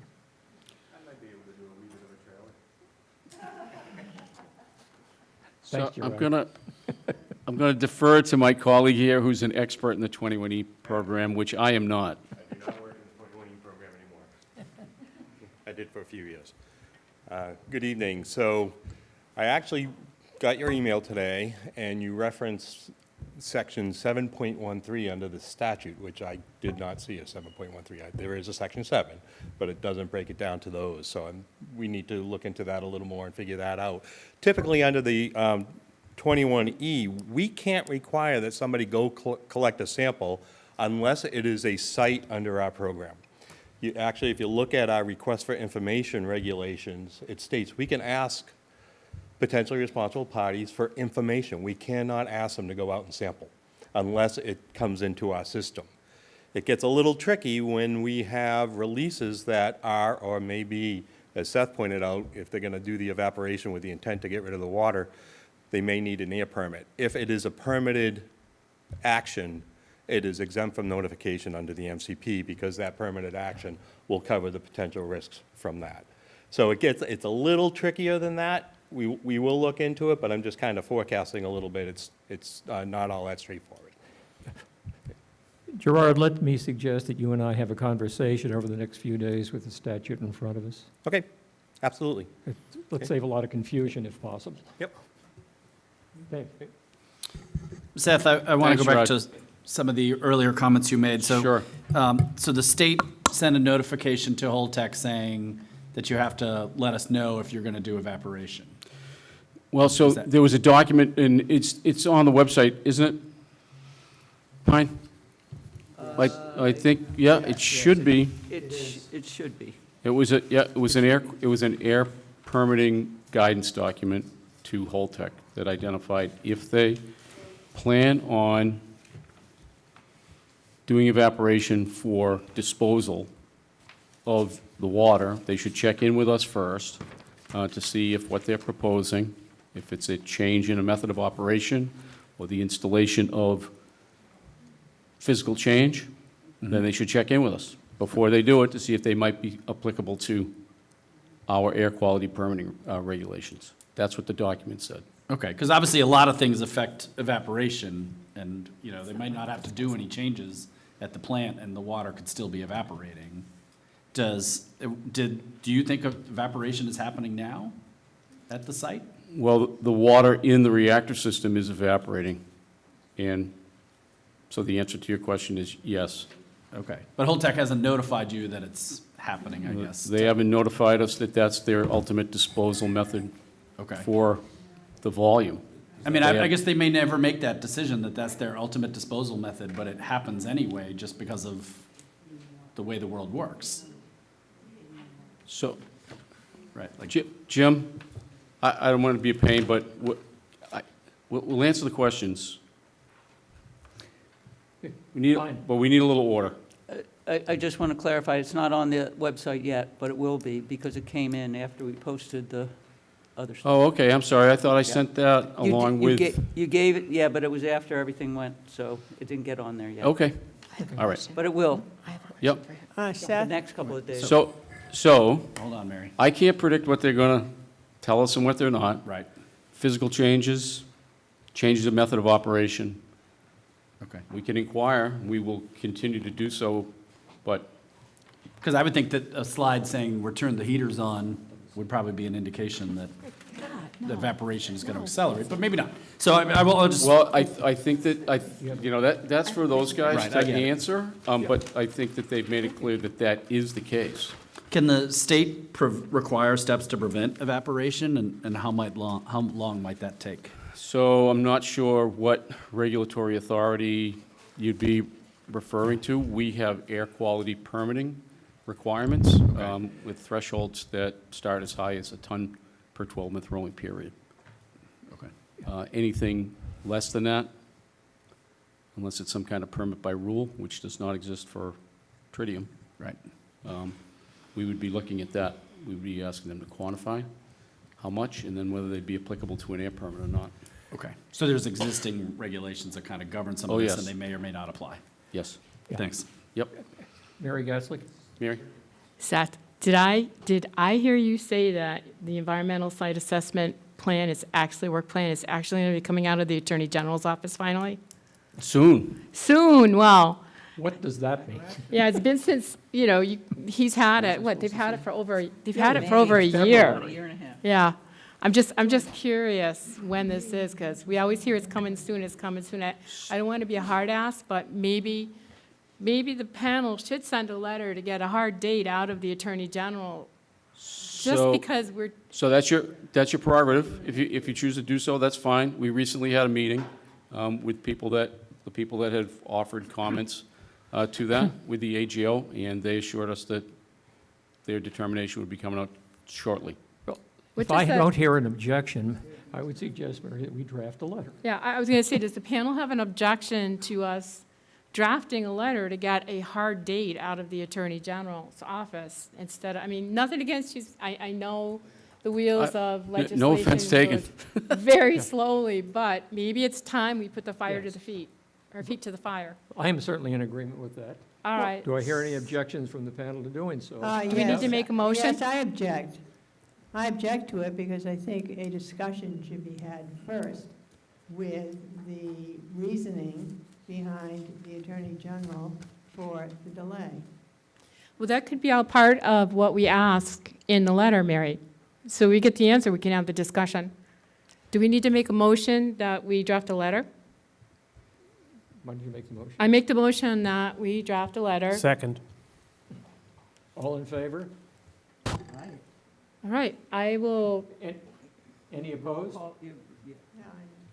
I'm just going to abstain. To be honest, I'm not clear what we're drafting a letter on. it's just asking for a final date on when they're going to be done with reviewing the environmental site work plan. And if there's a delay, to tell us why there's been delays.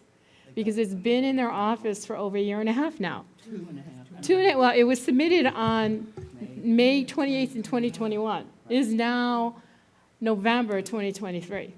Yeah, I'm just not sure a letter from this panel is going to move the office to finish that report. It may not, I mean, but I we're think on just us record. talking about it is It- public it's, record you know what, enough. it's on the public record that they're holding up information that the panel needs to make any kind of recommendation to the governor.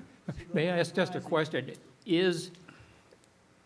Who writes this response to the Holtec submission? Is it you or DPH, or is it the Attorney General? The comments that have been made by DEP, Gerard, me, DPH, Jack, Okay. are under review at the AG's office. I think On those- the- these on the words are plan. changing. Let's just start. Which you submitted to them. And when were those given to the AG? May I ask when those were given to the AG? I don't have it right in front of me, but it It's a- sounds like Oh. other people do. Take It's a a while. long time No, we ago. know when the environmental site work plan was published in May of 2021. Yep. We don't know when the agencies represented in the IWG sent a letter that you finished your work to the AG. When we finished our comments? Yeah, I don't have that date right in front of me. Could you let us know? This year or last year? We could, well, I'll be glad to get it for you. Thank you. Point of order. There was a motion and a second. We haven't taken a vote or had You're right. discussion. I guess it was moved and seconded that the panel send a letter to the Attorney General asking when this review will be released and why it has taken so long to do it. Is that succinctly what you were asking? That is correct. Did I think I heard a second. I seconded And yes. it was- And I think there was a vote that passed with. I don't We think we didn't didn't take take a a vote. vote. Okay, then let's, I thought we had, let's take, all in favor? It's the second, you're right. 1, Mary 2, 3, 4, 5, 6, 7, 8, 9, 10. 11. That's what you need. That's the magic Opposed? number. 2. Thank you. Seth, I just had one further question. In Dave's slides, he referred to a plan with respect to the wells. Do we have a copy of that? It's your Plan- slide 7, I believe, Dave, if you want to. Oh, monitoring wells Yeah, for groundwater? it's the report that you were referenced on slide 7.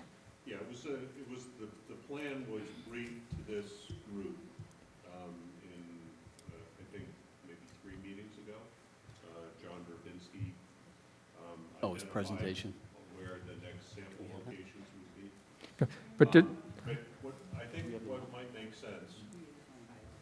I think what might make sense is to wait until we have the results, and then the plan will be presented with the results. I think they'll be ready by the next meeting. that's as soon as we'd get anything, that's as soon as we'd get anything anyway. Thank you. I'm sorry, Jim, were you looking for a map or? No, I think basically, if you look at the slides, it's a report that was referred to on slide 7. If I understood Dave's proposal, it was that he can get us a complete report with all the results before the next meeting. Do I understand that correctly? You do. Which strikes me as a Okay. perfectly rational way to proceed. Any other questions? Mary's going. Mary? Yes, in regard to evaporation, you referred to ultimate disposal method. What does ultimate mean? Does it mean primary? If there is a mixture of methods, what does ultimate mean? Well, I mean, what I meant by that, not necessarily a technical term, is the disposal of the reactor system water. The what is now, Dave, 950,000 gallons? Okay. So that's correct. Where's it going to go? What's going to happen to it? So at what point do you make that determination that, drip, drip, drip, it's gone, and you haven't exercised your permit authority? So that's something that I mean, we're down 10% now. we'll have to discuss. We were notified of the, immersion heaters going back on Wednesday afternoon. Okay. So, So it's not unreasonable to expect the department's gonna think about that as a change of circumstance that might change the evaporative rate and the change that would trigger at least the conversation. I would say there are a number of factors in play right now that we will probably be looking at everything. Are there any additional heaters? Pardon me? Did they add more heaters? I don't have an answer for that. Dave? No, we did not. Kevin? So, just to go back to a point that was made and some questions that were made. So, I guess in terms of, there's the passive evaporation of it being in the open pool and they're working on it and some of that. You had talked earlier about that they haven't notified that that evaporation is their primary discharge plan. And And then there were questions about, well, it's going to evaporate anyway along that road. So obviously, if it, over that 8-year period, they may never notify you that that is their primary plan. For whatever reason, they're pursuing the litigation, they're doing other things. Is it your opinion that the state regulatory authority only is triggered when it becomes their primary plan? Can the state act prior to them giving you that notification? So that wouldn't be the only thing that we would be looking at. I mean, when you're talking about air pollution permitting, usually looking at mass, first of all, you're looking at, for permitting purposes, everything that might have the potential to emit of a ton a year or greater. Okay. If it's less than that, if it's not covered by some type of permit by rule, it's not something that we permit, truthfully. Okay. But there are a number of other things that are in play with new circumstances here. These guys need a certain amount, they need a certain amount of water in these volumes currently to continue to do their segmentation. Right. Do the work that they're doing for, for shielding purposes. Down the road, they've made it very clear that they plan on draining all of the water that's in play to the Taurus. So the spent fuel pool, separated dry pit, the reactor will be empty. So, really what we usually deal with, and I'm not going to say that this is a typical usual case, is if we had something like a wet, cooling tower, something like that, where you have cascading water over baffles, fans,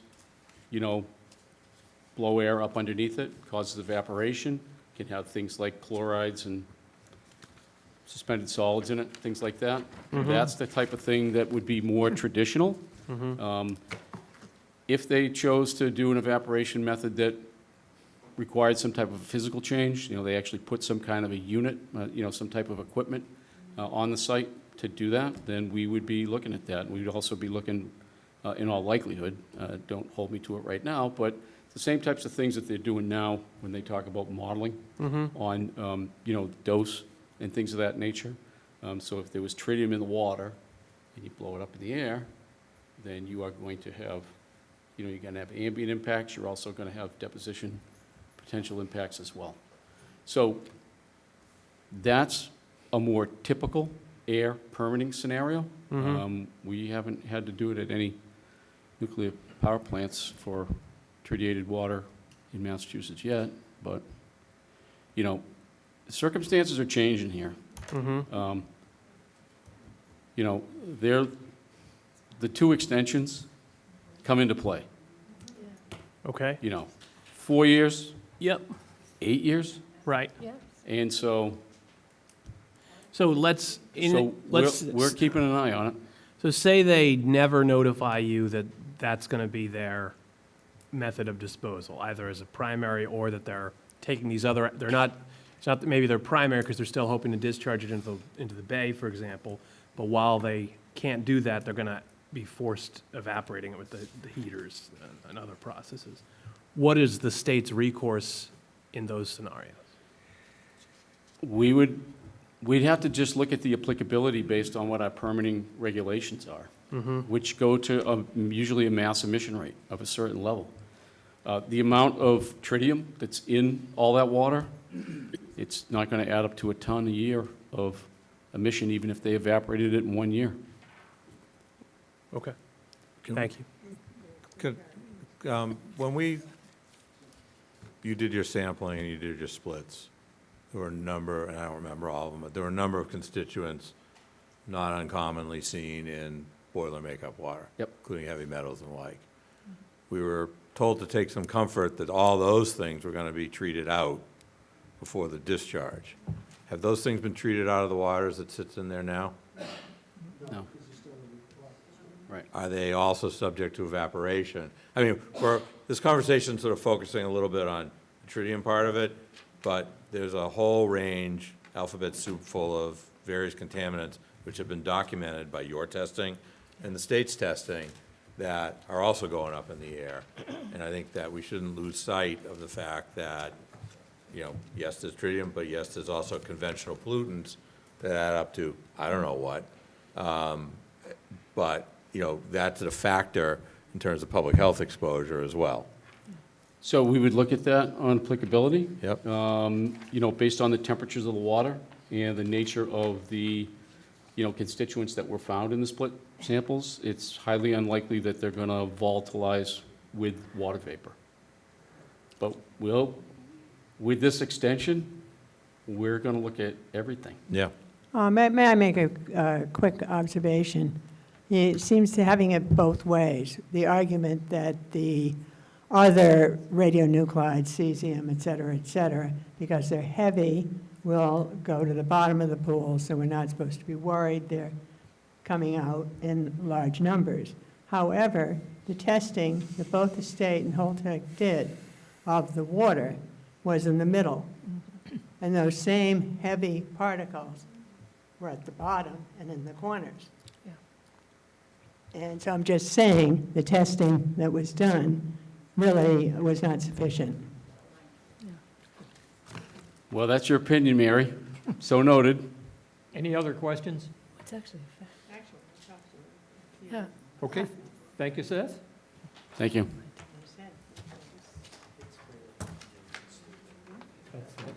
Yeah. The next item on the agenda is the annual report, and as Pine noted in her email just a week or so ago, in a moment of something or other, I volunteered to work on the report, and I can't really withdraw that now, and I'd be happy to hear from anyone who would like to work with us. I did, and I can't back out. Can't back out of that one. Yeah, I mean, you can write it up and send it out, just like I did for comments for the panel, and with any luck, we'll have something that we can talk about in our first meeting. Sounds fine. We'll try to do that, and I expect in the course of doing that, I undoubtedly are going to have some questions from Dave and John. And Seth. And also you. Seth and also Yeah, you. yep, that's fine, that's fine. I'll Let's help make you use out of the however I expertise can. we have on this panel.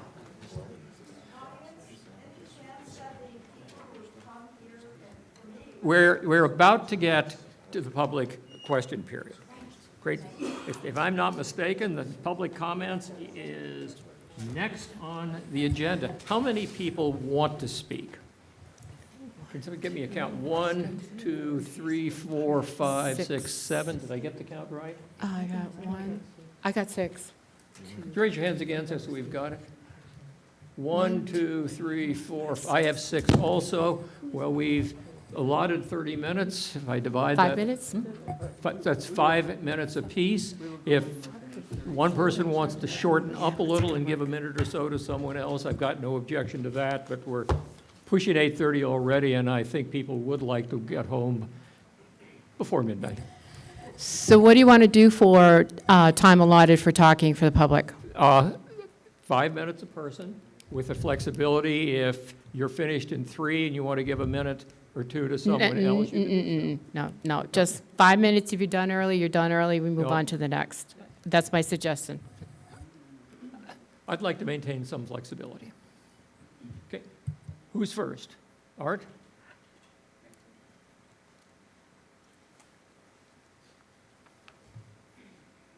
Thank you.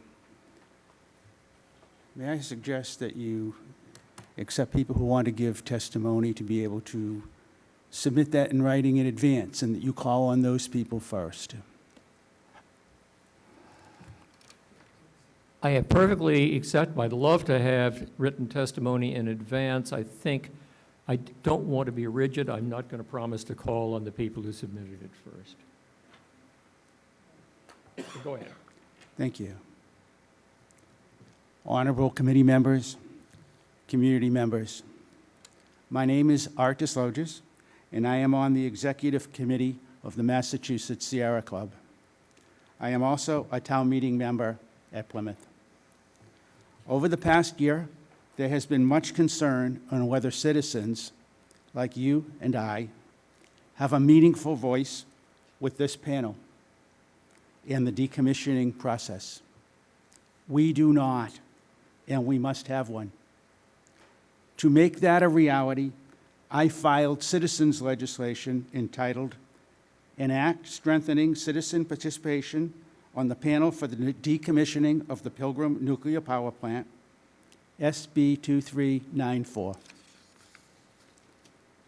The purpose of this legislation is to guarantee, one, that our views are meaningfully considered by this panel, and two, to ensure that the panel is made up of members that represent the community.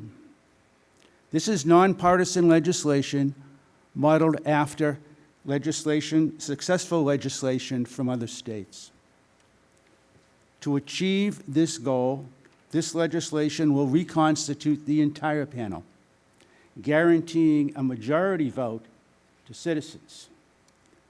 It will now consist of new appointees from groups with unquestionable commitments to the town of Plymouth and the community, including the Plymouth League of Women Voters, the Plymouth Preservation Committee, and the Plymouth Board of Health. A new member appointed by the adjacent town of Duxbury, who will join an existing appointment from the Plymouth Select Board. New appointed members from our elected officials who have championed transparency and justice in this process, including Senator Markey and Senator Moran. Continued membership by the currently represented state agencies, and 4 from the Massachusetts General Court. The 2 members from Holtec will be non-voting. In addition, this legislation will guarantee a minimum of 60 minutes for public testimony, and Holtec must answer reasonable questions from the public. That's you. When I first reported the filing of this legislation back in March, many of the people dismissed it as powerless folly. It is anything but. I can report tonight to the community that this legislation was accepted by the General Court, assigned to a committee, and completed a hearing last week.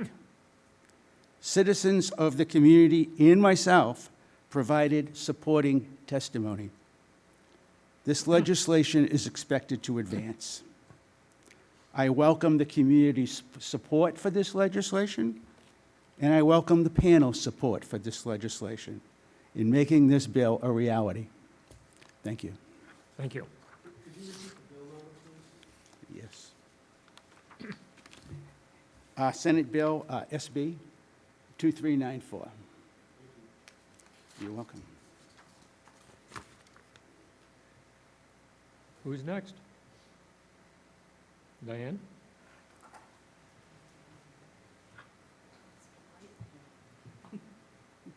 Thank you.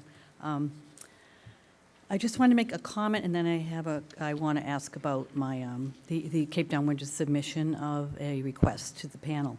But when you look at the amount of water that's gone, you started with 1.1 million gallons of water in April when you filed for your permits, and in the September NDCAP meeting, Holtec reported they had 900,000 gallons left.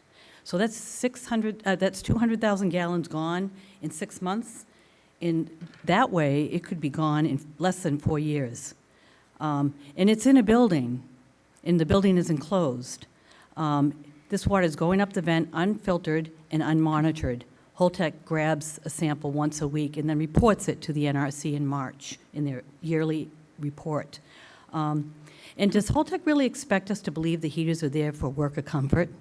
Heating radioactive water is going to make those workers work harder. It just doesn't make any sense, and if I can quote you, it's insulting. As long as Holtec claims the heaters are for drying and worker comfort, they dodge the Mass DEP permit requirements. And doesn't Mass DEP kind of, are you a little suspicious about all of this situation here? And also, Mr. Noyes, you mentioned that the delay in decommissioning was due to uncertainty in the disposition of water. But you had previously said at the beginning of the year that Holtec was going to delay for 4 years because of the market problems. And you have other options for disposing of the water, so that's your choice, that's Holtec's choice. So those are just my comments. Now I just want to get to the point when I submitted a request to the Nuclear Decommissioning Citizens Advisory Panel, which your role is to advise the governor, for an independent investigation into the letter written by a whistleblower that I received in August, and so did the DPH. There's a lot of serious allegations in that letter, but we can't allow just the NRC and Holtec to answer those questions. We really need to have an independent person to do that. So would the panel consider advising the governor to initiate an independent investigation into the allegations in the whistleblower letter? I think that's a question you certainly would have to consider if the question hadn't been made, but not right now. I'm sorry? I think that's would require some discussion and some consideration of various points of view, and I prefer that you finish your presentation now, and then we'll see where we are in terms of time and whether people, at this point in time, think that's appropriate, and we have the time to discuss it. Okay, so it's a matter of time that you're talking about? It's a matter of being asked to do things that we have not yet thought about doing on a fairly short schedule that have a lot of implications, including the statutory authority and reasons for this panel to exist. I assume you have made a request yourself of the governor. I'm putting it on the table here for the NDCAP to consider as a request. Yeah, I know, but Okay. I think among the other facts that the NDCAP might consider is, has a request been made of the governor? And I don't know the answer to that fact. Mr. Chair, I think I the suggest other that question we haven't, is- there's not a posted item on an open meeting agenda. We talked about that earlier to start the meeting. If we're going to talk about this, it needs to be posted and advertised. Talking about it tonight's not appropriate. Okay, okay, as long as it would be discussed. Thank you. Fine. And just to Mr. Moylan, the whistleblower mentioned in the when you came to town, when Holtec came to town, they promised openness and transparency. So I'm requesting, the whistleblower mentions a design review feedback document submitted by the plant radiation protection personnel to the plant engineer. And then the person goes on to list some serious concerns. Can we get a copy of that document?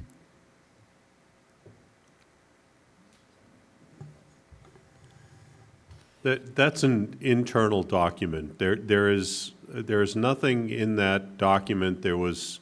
I have looked at it personally. There was nothing that raised any concern regarding the potential evaporation of water based on that information that was submitted by the radiological department.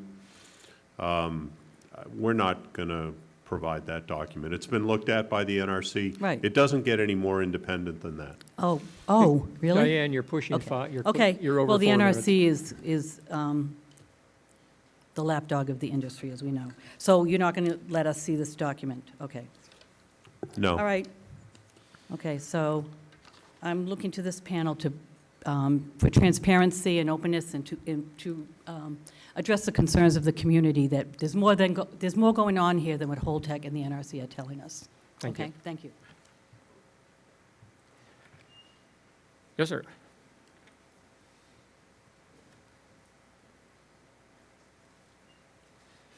Hello, good evening. My name is Paul Quintal, and I've attended most of the NDCAP meetings over the last 2 years. And some of the information that comes up here is sometimes hard to disseminate sitting out in the audience.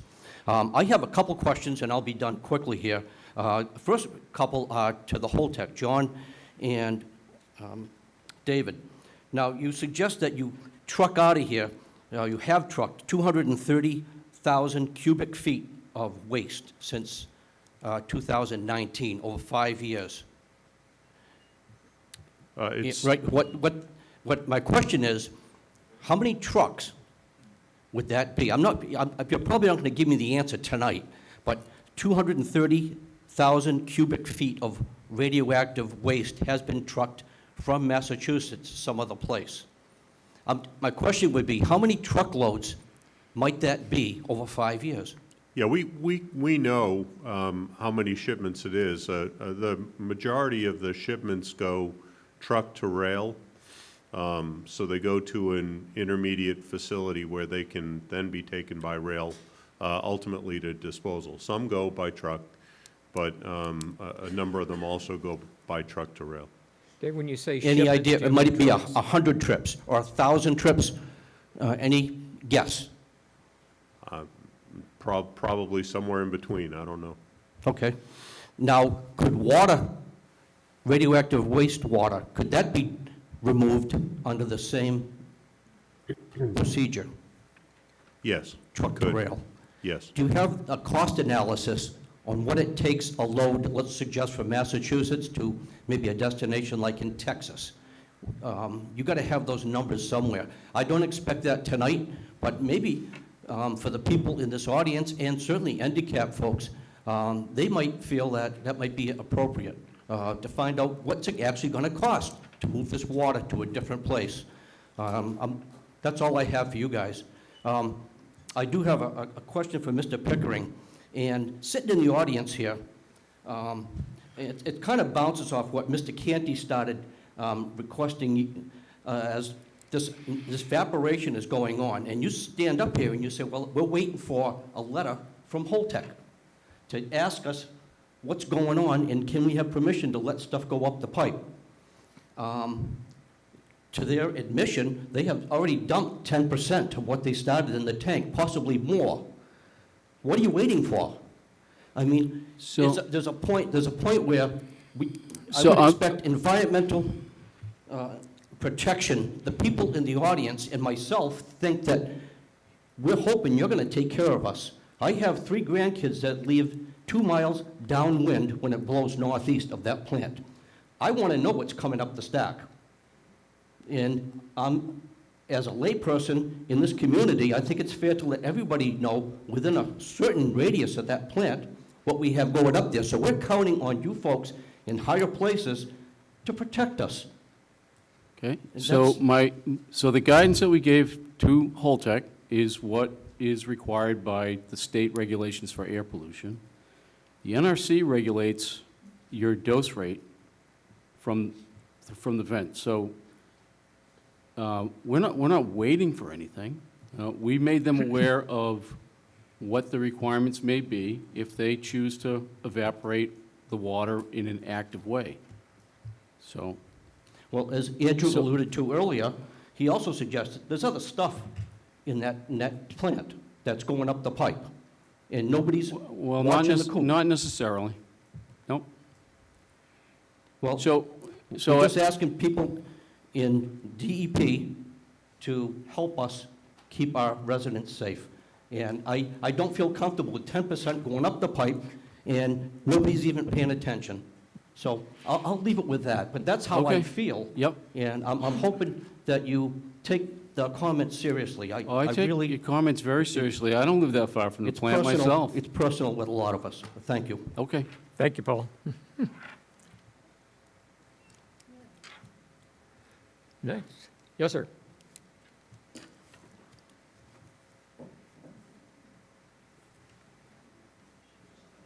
My name is Brian Campbell, a retired electrical engineer, and I strongly support discharging treated water from Pilgrim Nuclear Station in the Cape Cod Bay. 12 curies I calculated to be about 1.248 milligrams of tritium in 1 million gallons of water. Generation Atomic calculates the water outside the plant. If one were to hypothetically consume it, they would need to drink approximately 80 gallons to equal the radiation dose from eating a single banana. The presentations by Holtec to this panel show Holtec to be a good corporate citizen performing the Pilgrim decommissioning in a truthful and open manner. Instead, our Senator Markey expects Holtec to fund NGO $263 million a year Woods Hole Oceanographic Institute study of treated water discharges. Unfair. Holtec is right to refuse Markey's funding demands. Markey is funding the WHOI study with taxpayer-funded seed grant from NOAA. I question the bias of this study. As $263 million a year, WHOI shifts its conclusions on studies depending on funding sources. On the endangered right whale, Woods Hole marine ecologist Mark Baumgartner said in an interview, "We already have a fairly industrialized ocean with shipping traffic and fishing activities. Adding these large wind farms with many, many, many turbines is certainly concerning." Woods Hole said they received a $500,000 donation directly from Ørsted and supports offshore wind. In November 2022, Bloomberg Freedom of Information request found suppressed May 2022 memo of whistleblower Sean Haynes, the NOAA Chief of Protected Species, and Pender's concerns concerning the endangered Atlantic white whale. Development of offshore wind poses risks to these species, which is magnified in southern New England waters due to the species' abundance and distribution. In biased WBUR Merriam-Wassenaar's The Headwinds and Tailwinds Affecting Offshore Wind in the Northeast explained, nowhere in this is this whistleblower's letter mentioned. Save the Right Whales.org, documentary Thrown to the Wind correlates the expansion of offshore wind energy and the rise of whale deaths along the East Coast. Where's NPR on the real dangers to the endangered right whales? Or are they to be sacrificed on the altar of green profits? PROFITS. The Massachusetts Sierra Club, New England Aquarium, Environmental League of Massachusetts, Maine Audubon, Conservation Law Foundation, Mass Audubon, and Greenpeace all support offshore wind. If you go to SaveTheWhales.org, they specify in their documentation how much money these organizations have gotten from offshore wind, or the Hewlett Corporation, which supports offshore wind. Thank you. Thank you, Brian. Okay, I think there was one more. Yes, ma'am. 1, 2, 3, 4, 6. Yep, you're right. You're right. I can't count.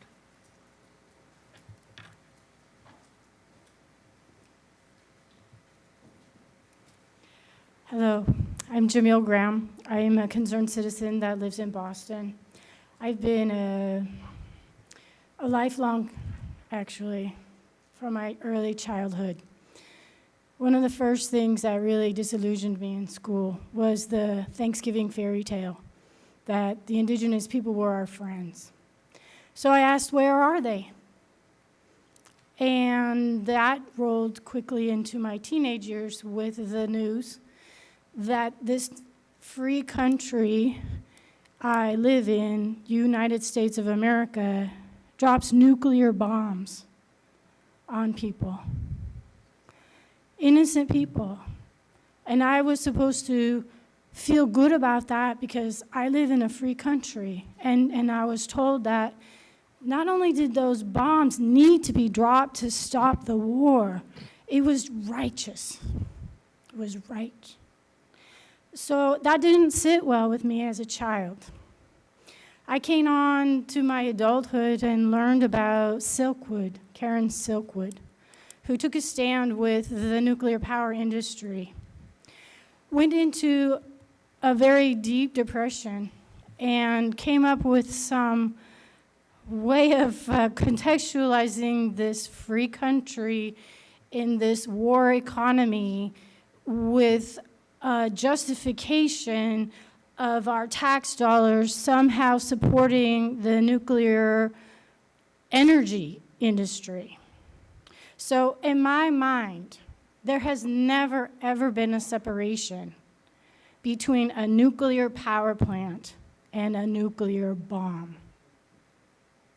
So I stand here today.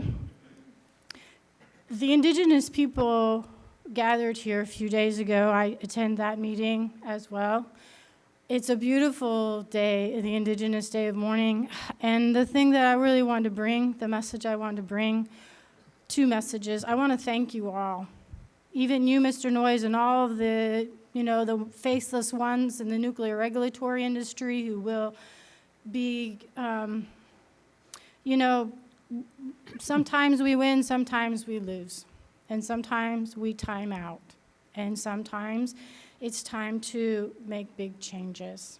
And I feel like we're doing that right now as a society. And it's thanks to people like all of you who come forward and can deal with this. I've been watching this on the video for the last few years, and it's a lot easier on the video because I can hiss and here I have to control myself. Okay.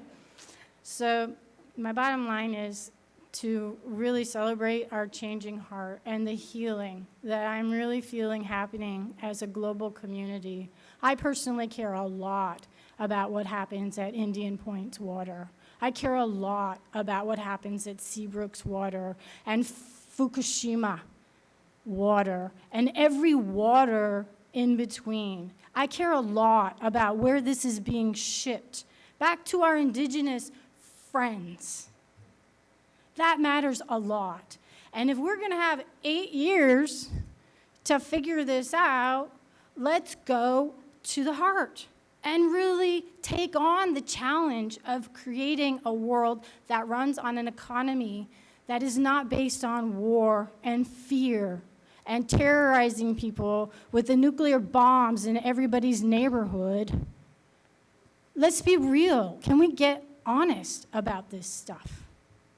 So I want to share a really great story from the Indigenous Day of Mourning and just seal it with how hearts open. Most everybody probably knows that Leonard Peltier was You're at 4 minutes. Okay, I'll be done in a minute. thank you. You so much. Thank you. Just waiting. Perfect. Leonard Peltier was jailed, fully set up by the FBI back in the 94, I believe it was. It has been shown over many, many years. He's been now 48 years imprisoned illegally. This year, every year, we acknowledge him, constant pushback. So now clemency is up as the Biden presidency is changing. And one of the prosecutors himself has written a letter to President Biden asking him to please release Leonard Peltier, that he was wrong in supporting in all of his participation in prosecuting him. So hearts change and hearts open. And we're needing a heck of a lot more than this fact stuff, because obviously we aren't getting the truth. And obviously we don't have backbone anymore. And we really are ready for Could you, excuse me, a lot could of you finish love. up? Thank you. Thank you.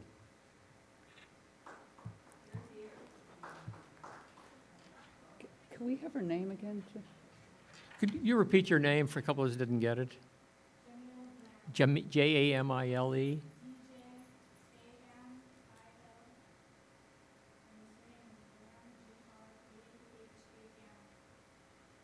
Thank you very much. Hi.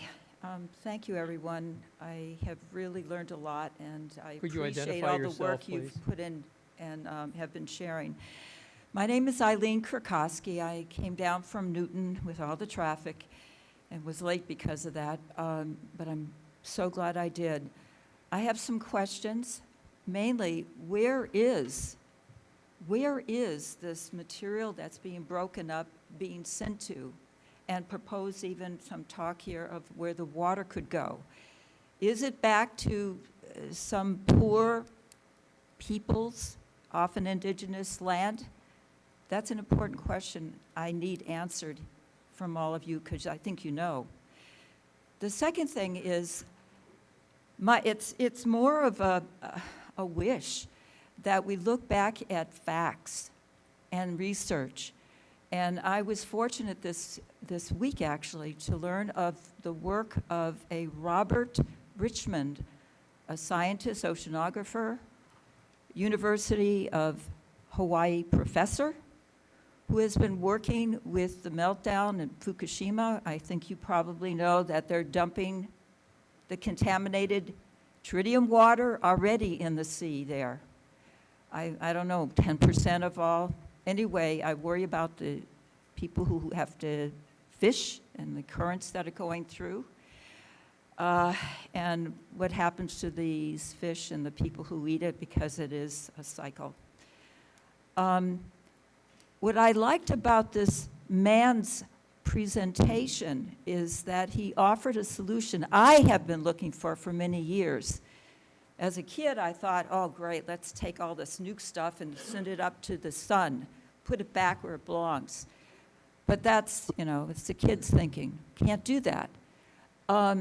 He has presented a plan that some of you may be familiar with of putting the tritium and the water, because it's badly needed when you make cement. Put them into cement, and cement can last 30 years, the half-life of tritium. And let it just sit for 30 years. Is that something we can do without making our stuff go across the nation to some indigenous or poor people's spiritual backgrounds and land? Would we want that sitting here? Sitting here already, it has been for a long time. I understand for many years there's been a bunch of people who have developed cancer. I don't know whether that means that their wells got contaminated or they planted and it somehow got into their soil. But there's a cluster of cancers not far from the Pilgrim plant. I've learned that 20 years ago, actually. So those are my comments. Please, I've also shared this information, by the way, with Senator Markey. I sent a letter off to him. I'm sorry I didn't present anything formally to you. I will. So can you answer that question? Where is this stuff going before I leave without feeling satisfied? The radiological material is shipped to a disposal site in Andrews, Texas. Andrews, Texas. Yes. What's in that area? Waste Control Specialists is the company that operates the facility.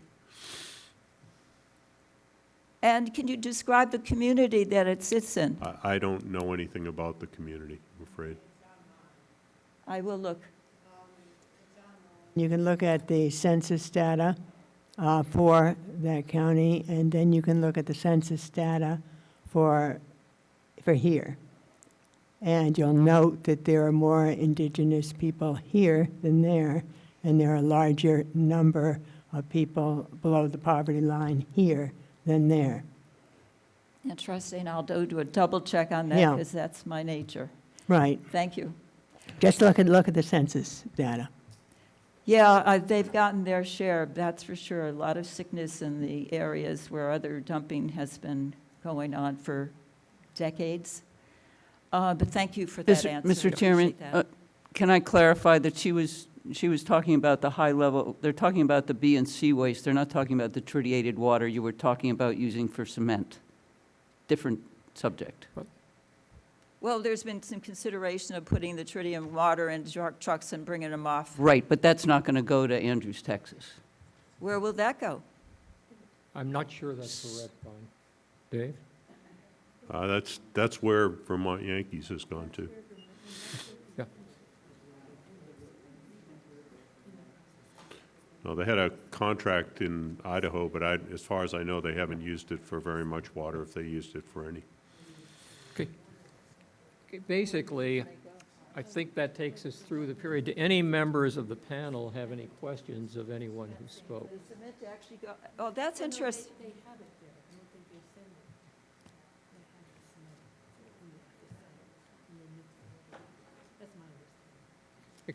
Can I double check with you? Is it true that there is a cement process already going on in various parts of our country where some of this water is being housed? My understanding is that other facilities have shipped equivalent water to existing waste disposal sites. And WCS is an existing waste disposal site, and you may know better than I how long it's been in existence. It's quite a while, I'm quite sure. Yeah, I don't know. Yeah. Thank you. I really appreciate the woman who previously emotionally spoke. Okay. We really do have to think about humanity. Agreed. Thank you. Completely agreed. Okay, the last item on the agenda is issues to address in 2024, and I don't think we have time to get into that tonight. I would suggest a good starting point for that would be the annual report that we filed, that on one of the first few pages lists, and I'm going to be a little off on numbers, roughly half a dozen issues of interest to the panel. If we start with those, why don't we talk about this next time and take that as something of a starting point? Just what you do need to do tonight is set the schedule, at least for that next meeting. I think the next, if anybody has the calendar, I think the next meeting would be on January 24th. Gee, thank you, Pine. January 24th, followed by March 24th, and then we have to figure out exactly what we're going to do on the Memorial Day, because I'm not sure people want to be here on Memorial Day. Yeah, I didn't think so either, but that's 20 what PAC TV has, so you want to make sure that Yeah. you clear Yeah, things up. Diane? with them.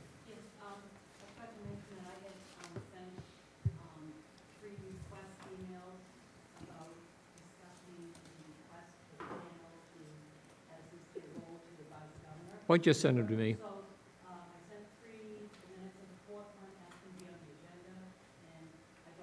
Would you please just send them to me and I'll respond? I hear you. Thank you. January 22nd. I think it's going to be the 29th. That's the last Monday in Okay. January 29th. Okay, 29 it is. That's the Or it's last. supposed to be the Is that the 4th? fourth If it's the Monday that our usual is Then it would be the 22nd, yeah. The 22nd is the fourth Monday. That's correct. So I Yeah. think that's correct. Thank you, everyone. Do I hear a motion to adjourn? A motion to adjourn, Mr. Chairman? Do I hear a second? I second. All in favor?